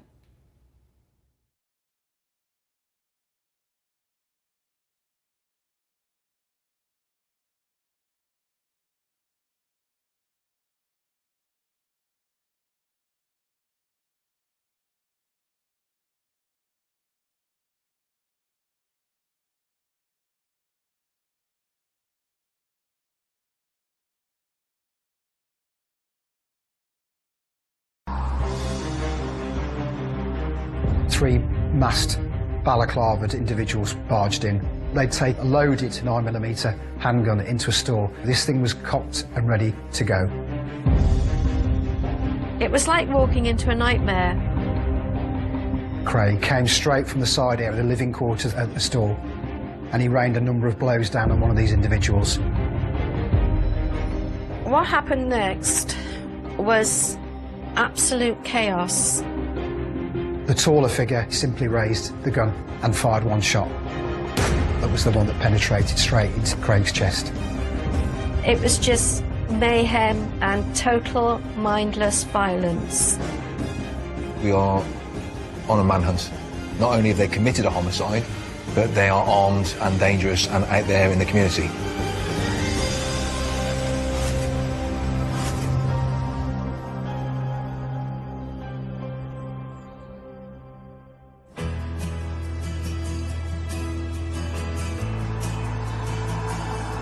Just 15 miles outside of Birmingham lies the quiet village of Fairfield.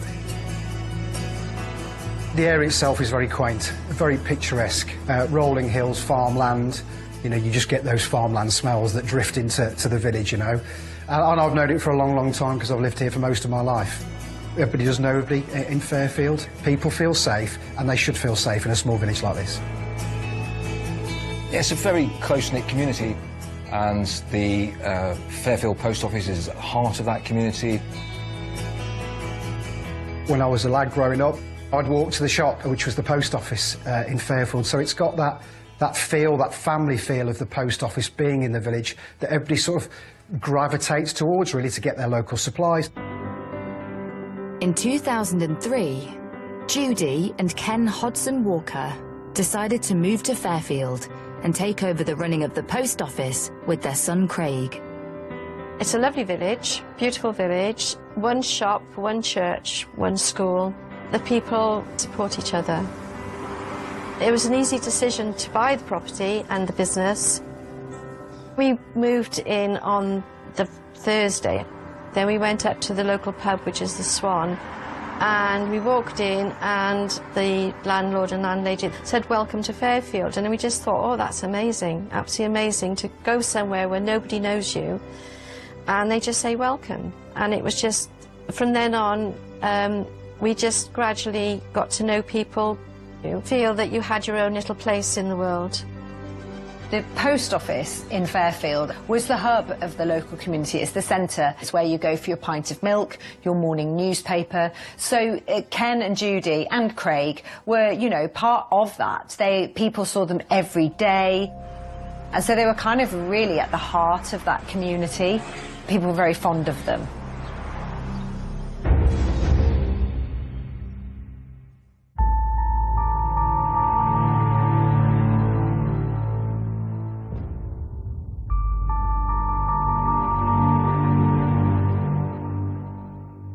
Friday, the 9th of January, the worst day of my life and my husband's life. We got up as normal, we did the newspapers, we went to get the milk in, and then I went to get changed. From upstairs, Judy suddenly hears a scream coming from the shop. Before I knew what was happening, Craig came out of his bedroom, ran down the hall, down the stairs, pushed past me, grabbed the bat. He must have been woken up, and so he literally, I think, just left his warm bed as he heard this fracas downstairs. So he came downstairs just wearing simply white boxer shorts. So yeah, you couldn't be more vulnerable, and obviously knew that somebody was attacking that store. I ran down to the shop. There was these three perpetrators with masks, couldn't see their faces. There was a guy with a gun in his hand. There was two others, just being very vicious. The scene that confronts Judy and Craig is horrifying. Ken is being attacked by the masked men who are demanding access to the post office safe. It was like walking into a nightmare. The initial shock of seeing what was happening. And they were just there wanting the money, but there was no way because they had the timing wrong. Unbeknown to the robbers, the safe is time locked to open at 9 a.m. The gang's attempts to get the post office cash are thwarted, and the violence they are raining down on the family is escalating. It was just mayhem, chaos, and total mindless violence. In a desperate attempt to protect his mother and father, Craig lunges at their attackers with the cricket bat. Craig came straight from the side area, the living quarters of the store, and he rained a number of blows down on one of these individuals, straight across the upper shoulder and across the hand. And so Craig could see that he was really hurting his dad. Ken was trying to fight back. What happened next was absolute chaos. It was the taller figure who turned his attention as Craig backed down an aisle. He simply raised the gun and fired one shot. That was the one that penetrated straight into Craig's chest, and that immediately caused him to fall. Judy then goes to his aid, and then the robbers continue trying to get the money out of the safe. Ken is trying to confront the robbers to fend them off. Craig's mom comes in and uses some sort of pole to also rain blows on them, so literally defending her family. Then the tall gunman fires at Ken and he's shot through the leg. So he was taken out and taken down, and it hit his lower leg, and then he fell, and then the racking fell on top of him. But these people didn't stop there. They continued to jump on that racking, causing further harm. They were intent on causing him harm and injury. But meanwhile, one of them was still jumping on the counter, trying to break into the cash register using the sledgehammer. But clearly, a minute and a half, roughly speaking, had passed. And clearly they thought, if we stay here any longer, we're going to be caught and we're going to be trapped in here. And they just simply fled.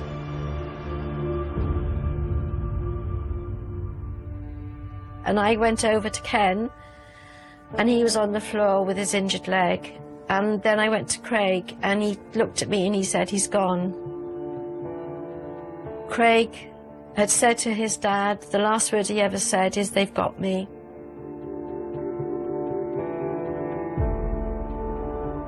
Judy knows there is little she can do to help Craig, but Ken is bleeding heavily, and she has no way of knowing if the masked raiders will return. I grabbed the phone, tried to phone the police. The next thing, there was armed police officers around, and they said, come away, but I didn't want to come away. And Ken was on the floor, Craig was on the floor, and I was sat down on the floor by the fridge, not knowing what on earth to do. And after that, the ambulance came, and all within 2 minutes, everything, your whole life has changed. And it was just one of those moments that you will never forget. I need to stop now. 2 seconds. Oh.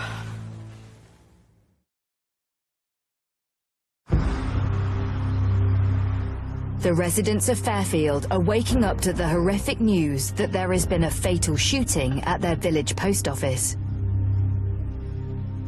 This kind of violence descended on them and left in its wake an utterly tragic scene for them to deal with. Judy's son Craig has been shot and killed by a gang of masked gunmen. Her husband Ken has been rushed into surgery, having taken a bullet to the leg. I was numb with shock. Your brain shuts down, and I think it's a way of your self-preservation, that you can continue, but you don't know how you're continuing. One of the things that stood out from that straight away was this poignant image of a son absolutely prepared to do anything that he could to protect his parents. Craig was happy and he was caring, put family above everybody else. And when he made you a friend for life. And he was very loyal. He had such a chuckle. When he found something funny, he just made you laugh because he just made you sort of chuckle so much.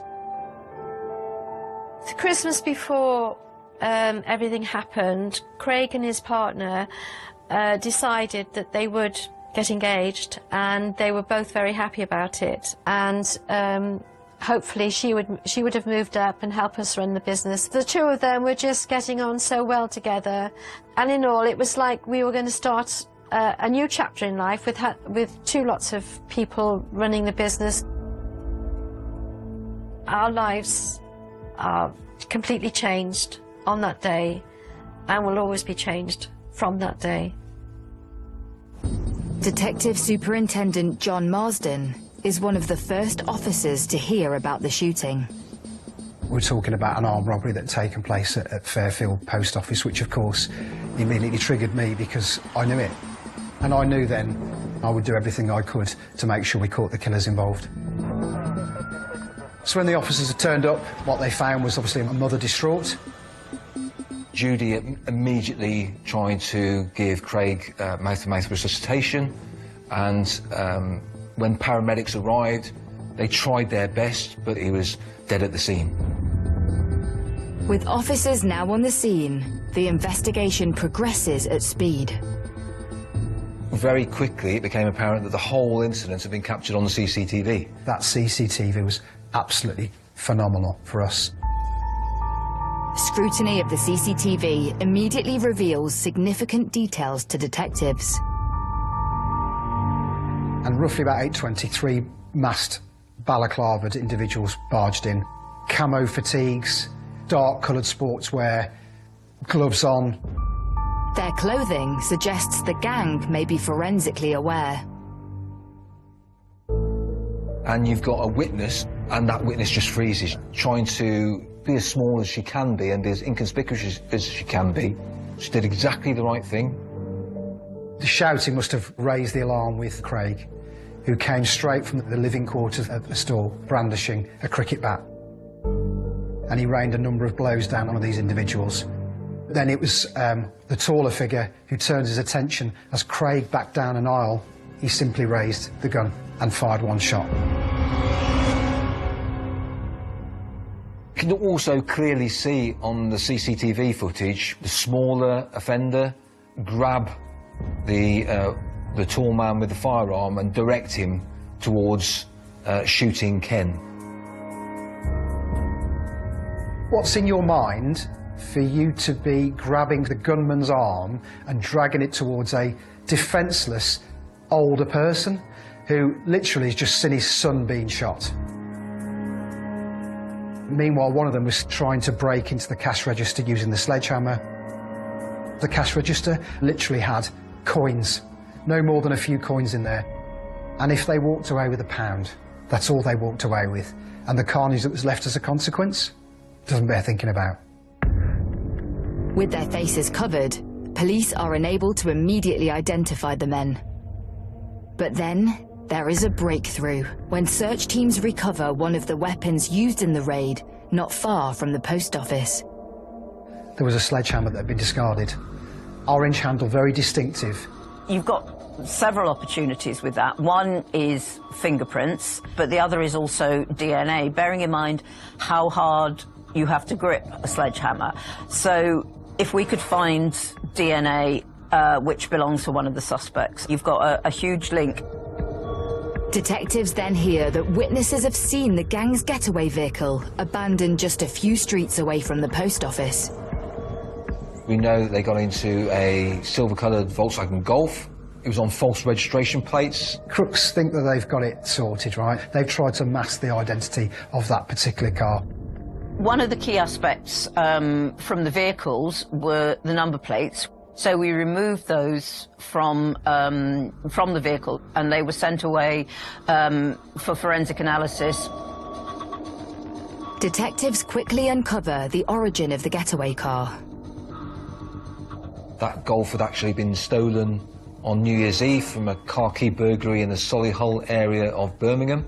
Another terrible attack on an innocent couple. The female was in the house having a shower. I think the husband had gone out to get some supplies, and as soon as he literally turns back up on the drive and enters the house, they barge in and they confront him with this meat cleaver and say, "We want the keys."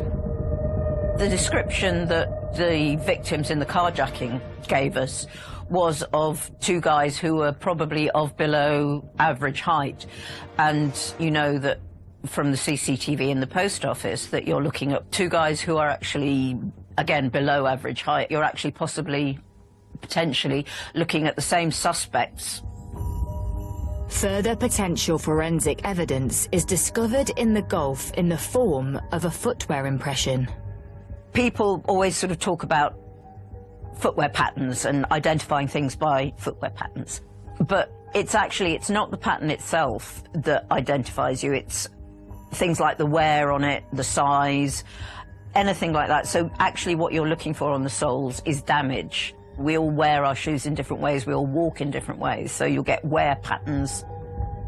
Detectives hope that once they have an offender in custody, they will be able to match the distinctive wear patterns to his shoes. And police have a theory too about the gang's decision to dump the vehicle. Well, it's unlikely that they've abandoned it and then run into a house. The most likely outcome is that they've gone into another vehicle. If we can put those two vehicles together at any time, then that is key evidence. Knowing the forensic evidence in this case will be crucial, CSI examined the post office CCTV frame by frame. So when you see the cricket bat connect with one of the suspects, you're immediately thinking, injuries, are there injuries consistent with the bat that will appear on the suspect? You see one of the offenders jump over the counter of the post office. He's put his foot down on that counter. So therefore, we've got the opportunity on that counter for shoe prints. It's not something that's going to be contaminated by everybody coming in and out of the post office, because we know that nobody else jumped over the counter. We found a great foot impression on the counter. And then we were slightly puzzled because it was actually a size 5 shoe. Now that is very, very unusual in an adult male.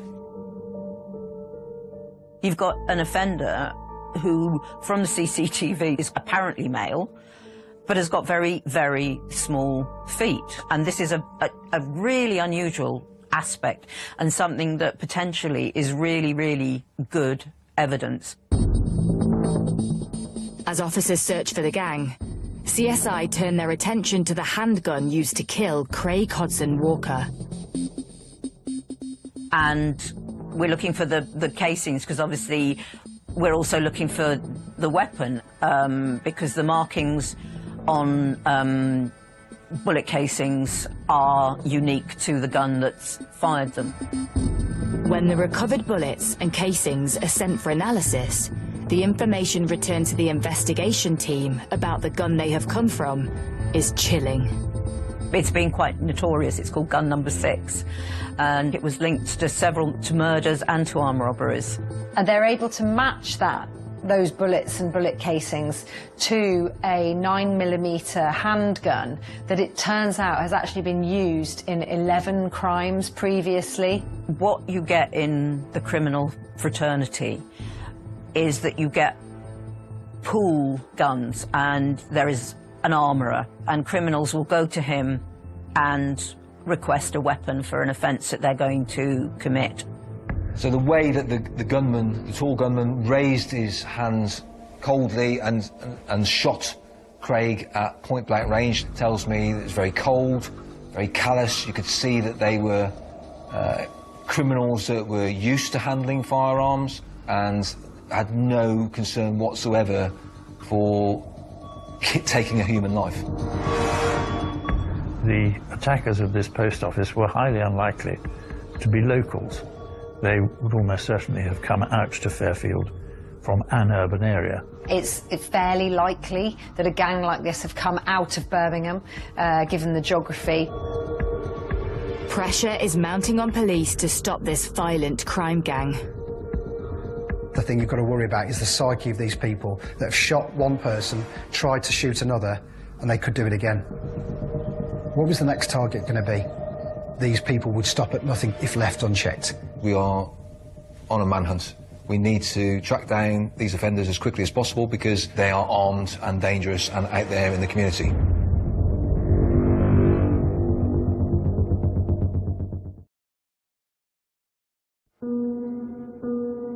Police in Fairfield are on a manhunt to track down the masked gunmen who have shot and killed 29-year-old Craig Hodson Walker as he tried to protect his parents.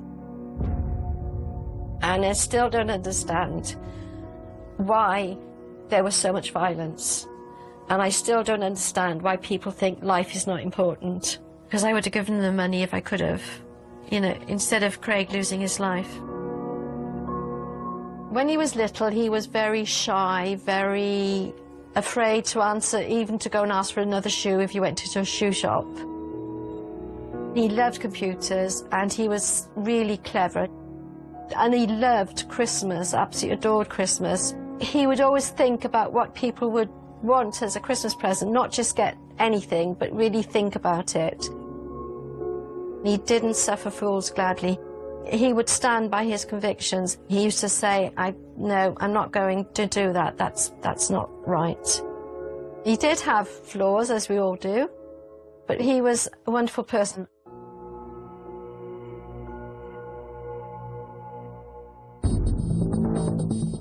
Police know the gang fled the scene in a stolen VW Golf. Reports now come in that having dumped that vehicle, they made off in a Ford Mondeo. That they then made their way back to the Birmingham area in that car. Witnesses are going to tell the police they've left in a Golf, and that's what the police are going to look for. Well, of course, they knew that. Therefore, they had tatty-looking Mondeo, old car, P-registered, I think, something that was not going to stand out in some ways, certainly to any other witnesses. Alarmingly, one of the vehicles has been seen in the area in the days running up to the robbery. It's actually been spotted near various post offices in the days preceding the armed robbery at Fairfield. They've been out casing places, trying to find the best post office to hit. And they were obviously looking for the post office, basically gave them the best chance of committing the offence without getting caught. They would maybe be looking for things like CCTV in the vicinity, escape routes, entrance routes, all that, where they could put a second vehicle that would not be particularly suspicious. This was an attack that didn't happen out of the blue. It was clearly planned. It clearly had reconnaissance in the area. Chillingly, the Hodson Walkers may already have come face to face with the men that killed Craig. There was footage from that store where it showed that there had been some efforts to case the joint. They'd certainly looked at this particular premises before and been in that premises before. Evidence is quickly mounting, but the identity of the armed robbers is still uncertain, so police appeal to the public for help. Within the day, maybe slightly longer, we were starting to hear the names. These crimes tend to resonate deeply with members of the public, and this was one where we had a huge number of calls into the incident room trying to provide us with information, and this really did progress at speed. We got lots of names coming into the inquiry. What happened was that the same names kept popping up, so obviously you've got to take that seriously, so you then start looking at these people. We begin to focus on 4 particular individuals. These have come from inquiries and intelligence development within the incident room.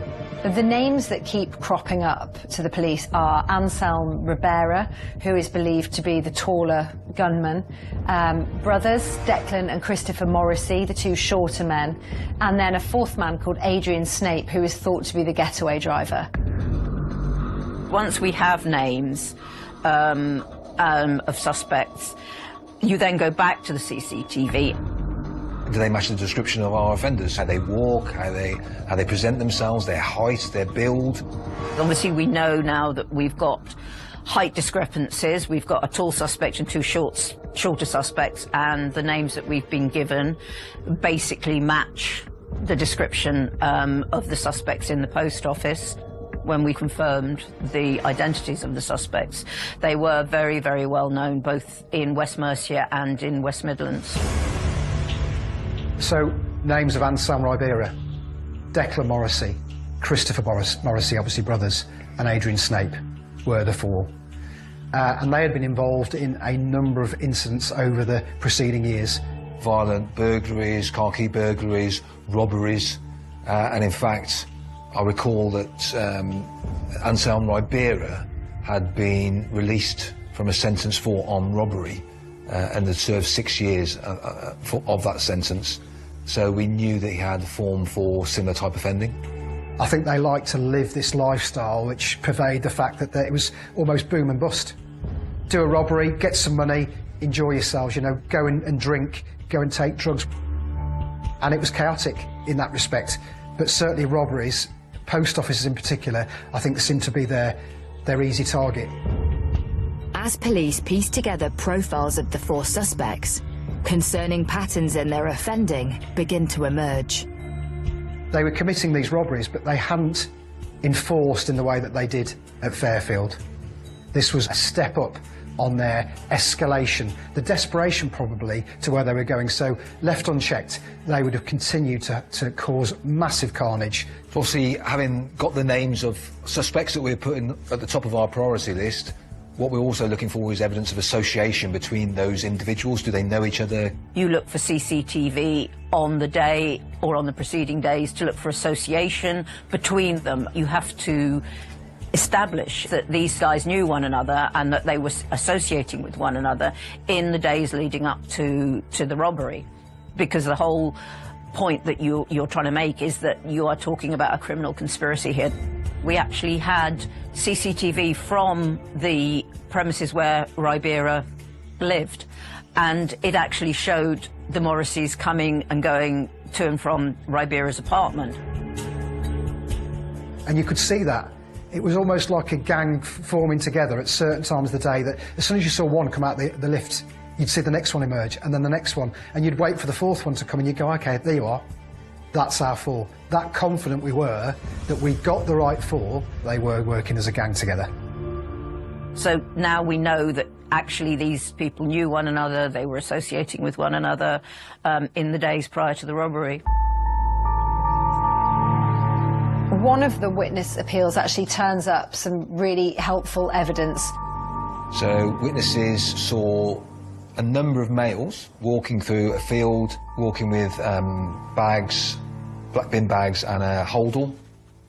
We've got another witness who sees some burning in that area. This guy had seen two people, and I believe part of his description, he described the disparity in height for the two people that were burning these items. We examine the scene and recover a burnt phone and burnt trainers. And obviously we know that other clothing has been burnt, but it's been burnt beyond recognition.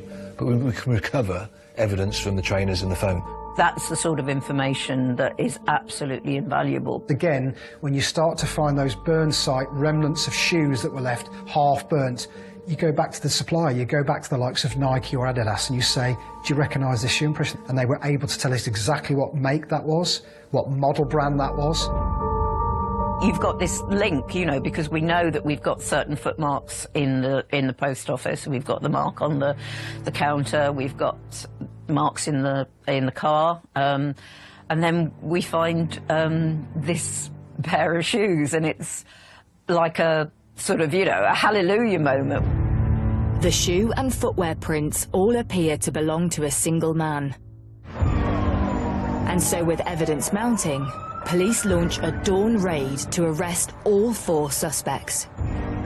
You can't arrest one and then allow for the fact that the others might hear that that's happened. So it's a coordinated approach where you can arrest all four at the same time before they can be warned. Thursday the 15th of January, only a handful of days post-event, unified strike, 6 o'clock in the morning, and we go to the homes of Christopher Morrissey, Declan Morrissey, Adrian Snape and Anselm Ribera. All of them arrested pretty much at home in their beds, and you can sort of imagine, can't you, with the fact that a firearm had been used, you can sort of imagine the wake-up call that they got, which is going to be quite surprising, with torches in your eyes and guns pointing at your head, and that's pretty much how it happened. And we take them into custody for the murder of Craig Hodson Walker. And that's only the start of the job. People think when you've made an arrest, the job's done.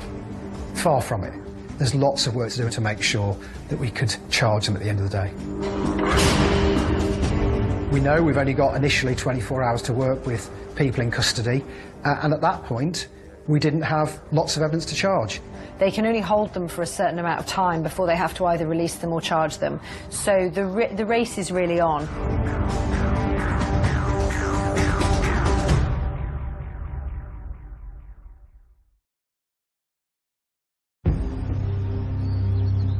It has been less than a week since the armed robbery in Fairfield that saw Craig Hodson Walker gunned down as his horrified parents watched on. Police have 4 suspects in custody. Ken was in hospital. I did not know how to deal with every minute of every day. And pictures of him were being shown on the TV, which completely floored me every time I saw them. Without sufficient evidence, police will be forced to release the Morrissey brothers, Anselm Ribera and Adrian Snape, the men they believe killed Craig in cold blood. At that point, forensic evidence was going to be difficult. There was still lots of things being gathered, lots of things being processed, and lots of things being fast-tracked. And then the forensic results come in. There's a partial print that comes back from the sledgehammer, and that actually matches the fingerprint of one of the two brothers. Forensics gathered from the fake license plate on the getaway vehicle also pays dividends. We actually found fingerprints on the back of those plates, and we were able to match those fingerprints to the suspects. The Morrissey brothers, Ribera and Snape, are formally charged with the murder of Craig Hodson Walker. The case went to Crown Court, where all four men pleaded not guilty.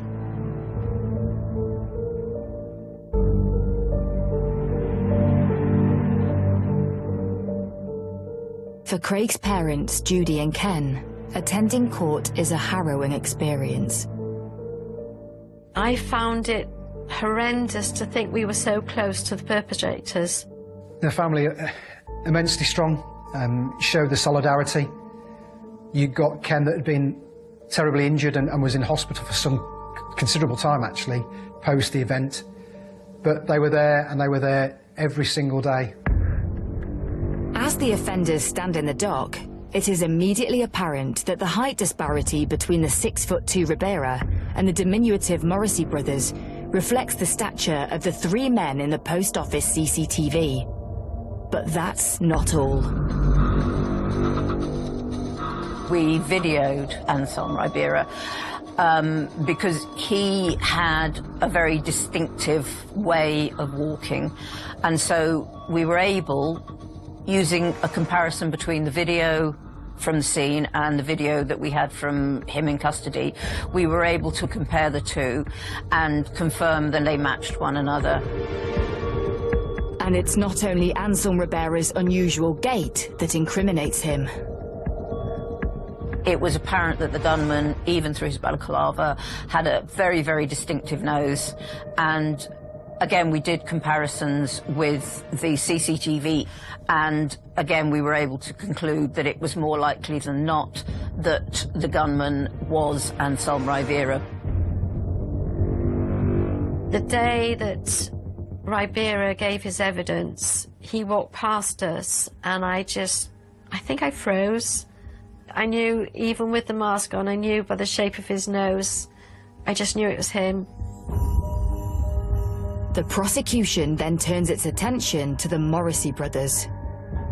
We see one of the suspects in the CCTV footage vaulting the counter at the post office. The footprint on the counter was a size 5, which is incredibly small, and there was a very, very small percentage of the adult male population that would have size 5 feet. When we went to the burn site, we found size 5 shoes in the bonfire. We found size 5 footprints in the Gulf. Declan Morrissey had size 5 feet. This was huge because the chances of it being somebody else with such a distinctive physical characteristic were very, very, very small. The shoe was not the only evidence recovered from the bonfire. Once we recovered the phones from the burn site, they were sent off for forensic analysis. One of the pieces of information that we retrieved allowed us to identify where the phone had actually been purchased in the days leading up to Craig's murder. And from that, we managed to obtain CCTV of Anselm Ribera, the gunman, actually in the shop where the phone and the SIM card were purchased.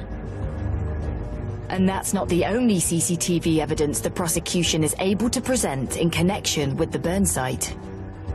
There's a newsagents nearby that does have CCTV, and on that they find footage of what appears to be one of the suspects. He is clearly hiding his hand, which leads them to suspect that it's the person who had been hit with the cricket bat in the Fairfield post office. He is buying matches, which also suggests that he's buying those so he can then set alight to the evidence at the burn site. The man in the newsagents is identified as Declan Morrissey. Craig, in defending his parents, had hit the robbers, and sure enough, Declan Morrissey had injuries to his hand. We had the cricket bat, and you can actually marry up the bat with the injuries so that you can say that those injuries were inflicted by that weapon. Because we knew that Declan Morrissey had injuries, we thought he might have sought treatment for it. And we asked to view the CCTV in all of the local hospitals. And lo and behold, on the CCTV from Solihull Hospital, we see Declan Morrissey sitting in the waiting room. And it actually turned out that he had gone there to seek treatment for an injury to his hand. Despite the compelling evidence being produced, the men accused of Craig's murder seem unfazed. Denials throughout. They did have that air of invincibility about them. They sat behind their screen with the guards in the dock, sniggering, laughing and joking. They appear to have no shame, no remorse, no sense of guilt. There were times when they would just smirk. But the prosecution has evidence that will wipe the smirks from their faces. CCTV from the morning of January the 9th. And one of the very important pieces of CCTV that we discovered was from a petrol station where we see all four suspects and both vehicles, the Golf and the Mondeo. So this actually puts them together on the day of the murder. So obviously it will take a lot of explaining as to why the four of them with two stolen vehicles were together on the morning of Craig's murder, close to where the post office was located. The film was shown of Ribera getting petrol, and his mother was sat directly behind me, and I heard her say, "That's not my boy," and I turned to Ken and I said, "We both know it is." But it is the gang themselves that deal the final blow in calls they made from prison. So yeah, prison calls are recorded, and only in special circumstances can we use those in evidence. It's another criminal that they're speaking to on the phone, and they become loose. They're talking about what they've done, almost bragging about what they've done. They were talking about it very freely, and they're laughing about it, as if it doesn't mean anything, that they've caused this pain and anguish to people that ultimately led to the death of an individual. Just terrible. These men were all acting together, or they had gone in together, each knowing that they were armed and with the purpose of robbing the post office. So it was the classic joint enterprise. So Declan and Christopher Morrissey are almost the masterminds. They've planned it, they steal the car, they're seen coming and going to Ribera's flat. Ribera pulled the trigger. They're all responsible. After an 11-week trial, it is now down to the jury to decide. Every officer that sits in a courtroom would lie to you if they don't have that feeling that something might horribly go wrong at the end of it. The jury was out for some time. It seemed like forever, which makes you think, oh my God, we may have failed. We just held our breaths when we were waiting for the verdicts. On the 16th of December 2009, the jury convicted Anselm Ribera, Declan Morrissey and Christopher Morrissey of the murder of Craig Hodson Walker. They also convicted all three men of the attempted murder of Craig's father, Ken, as well as charges of armed robbery. It becomes kind of harder to have the same argument of joint enterprise for Adrian Snape, the getaway driver. Mr. Snape always denied that he had realised there was a gun and there was going to be a killing. And so the jury acquitted him. When Adrian Snape was cleared, it was quite a dramatic moment. He jumped up and shouted out loud, "I told you, I effing told you." Snape was removed from the court by security, and some of the jurors were visibly upset by it.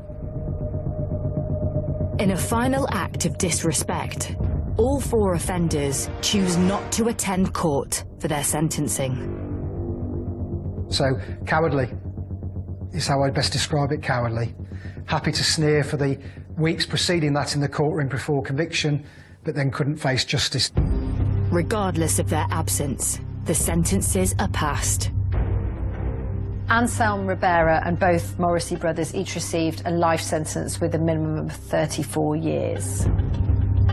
Adrian Snape was found guilty of involvement in the armed robbery and was sentenced to 8 years imprisonment.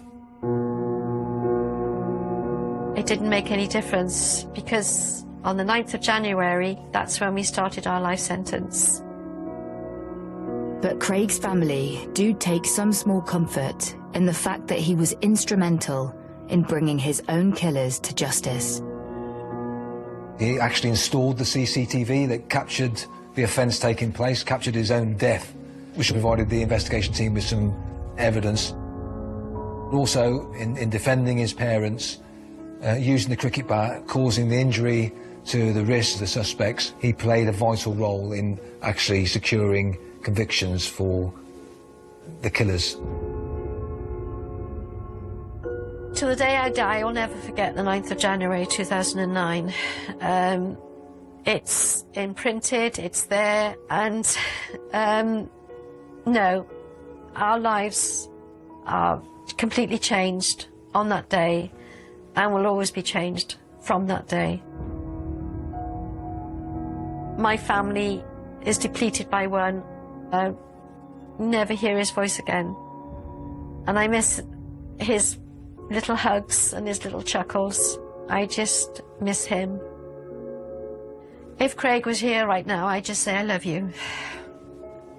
Don't need to say any more.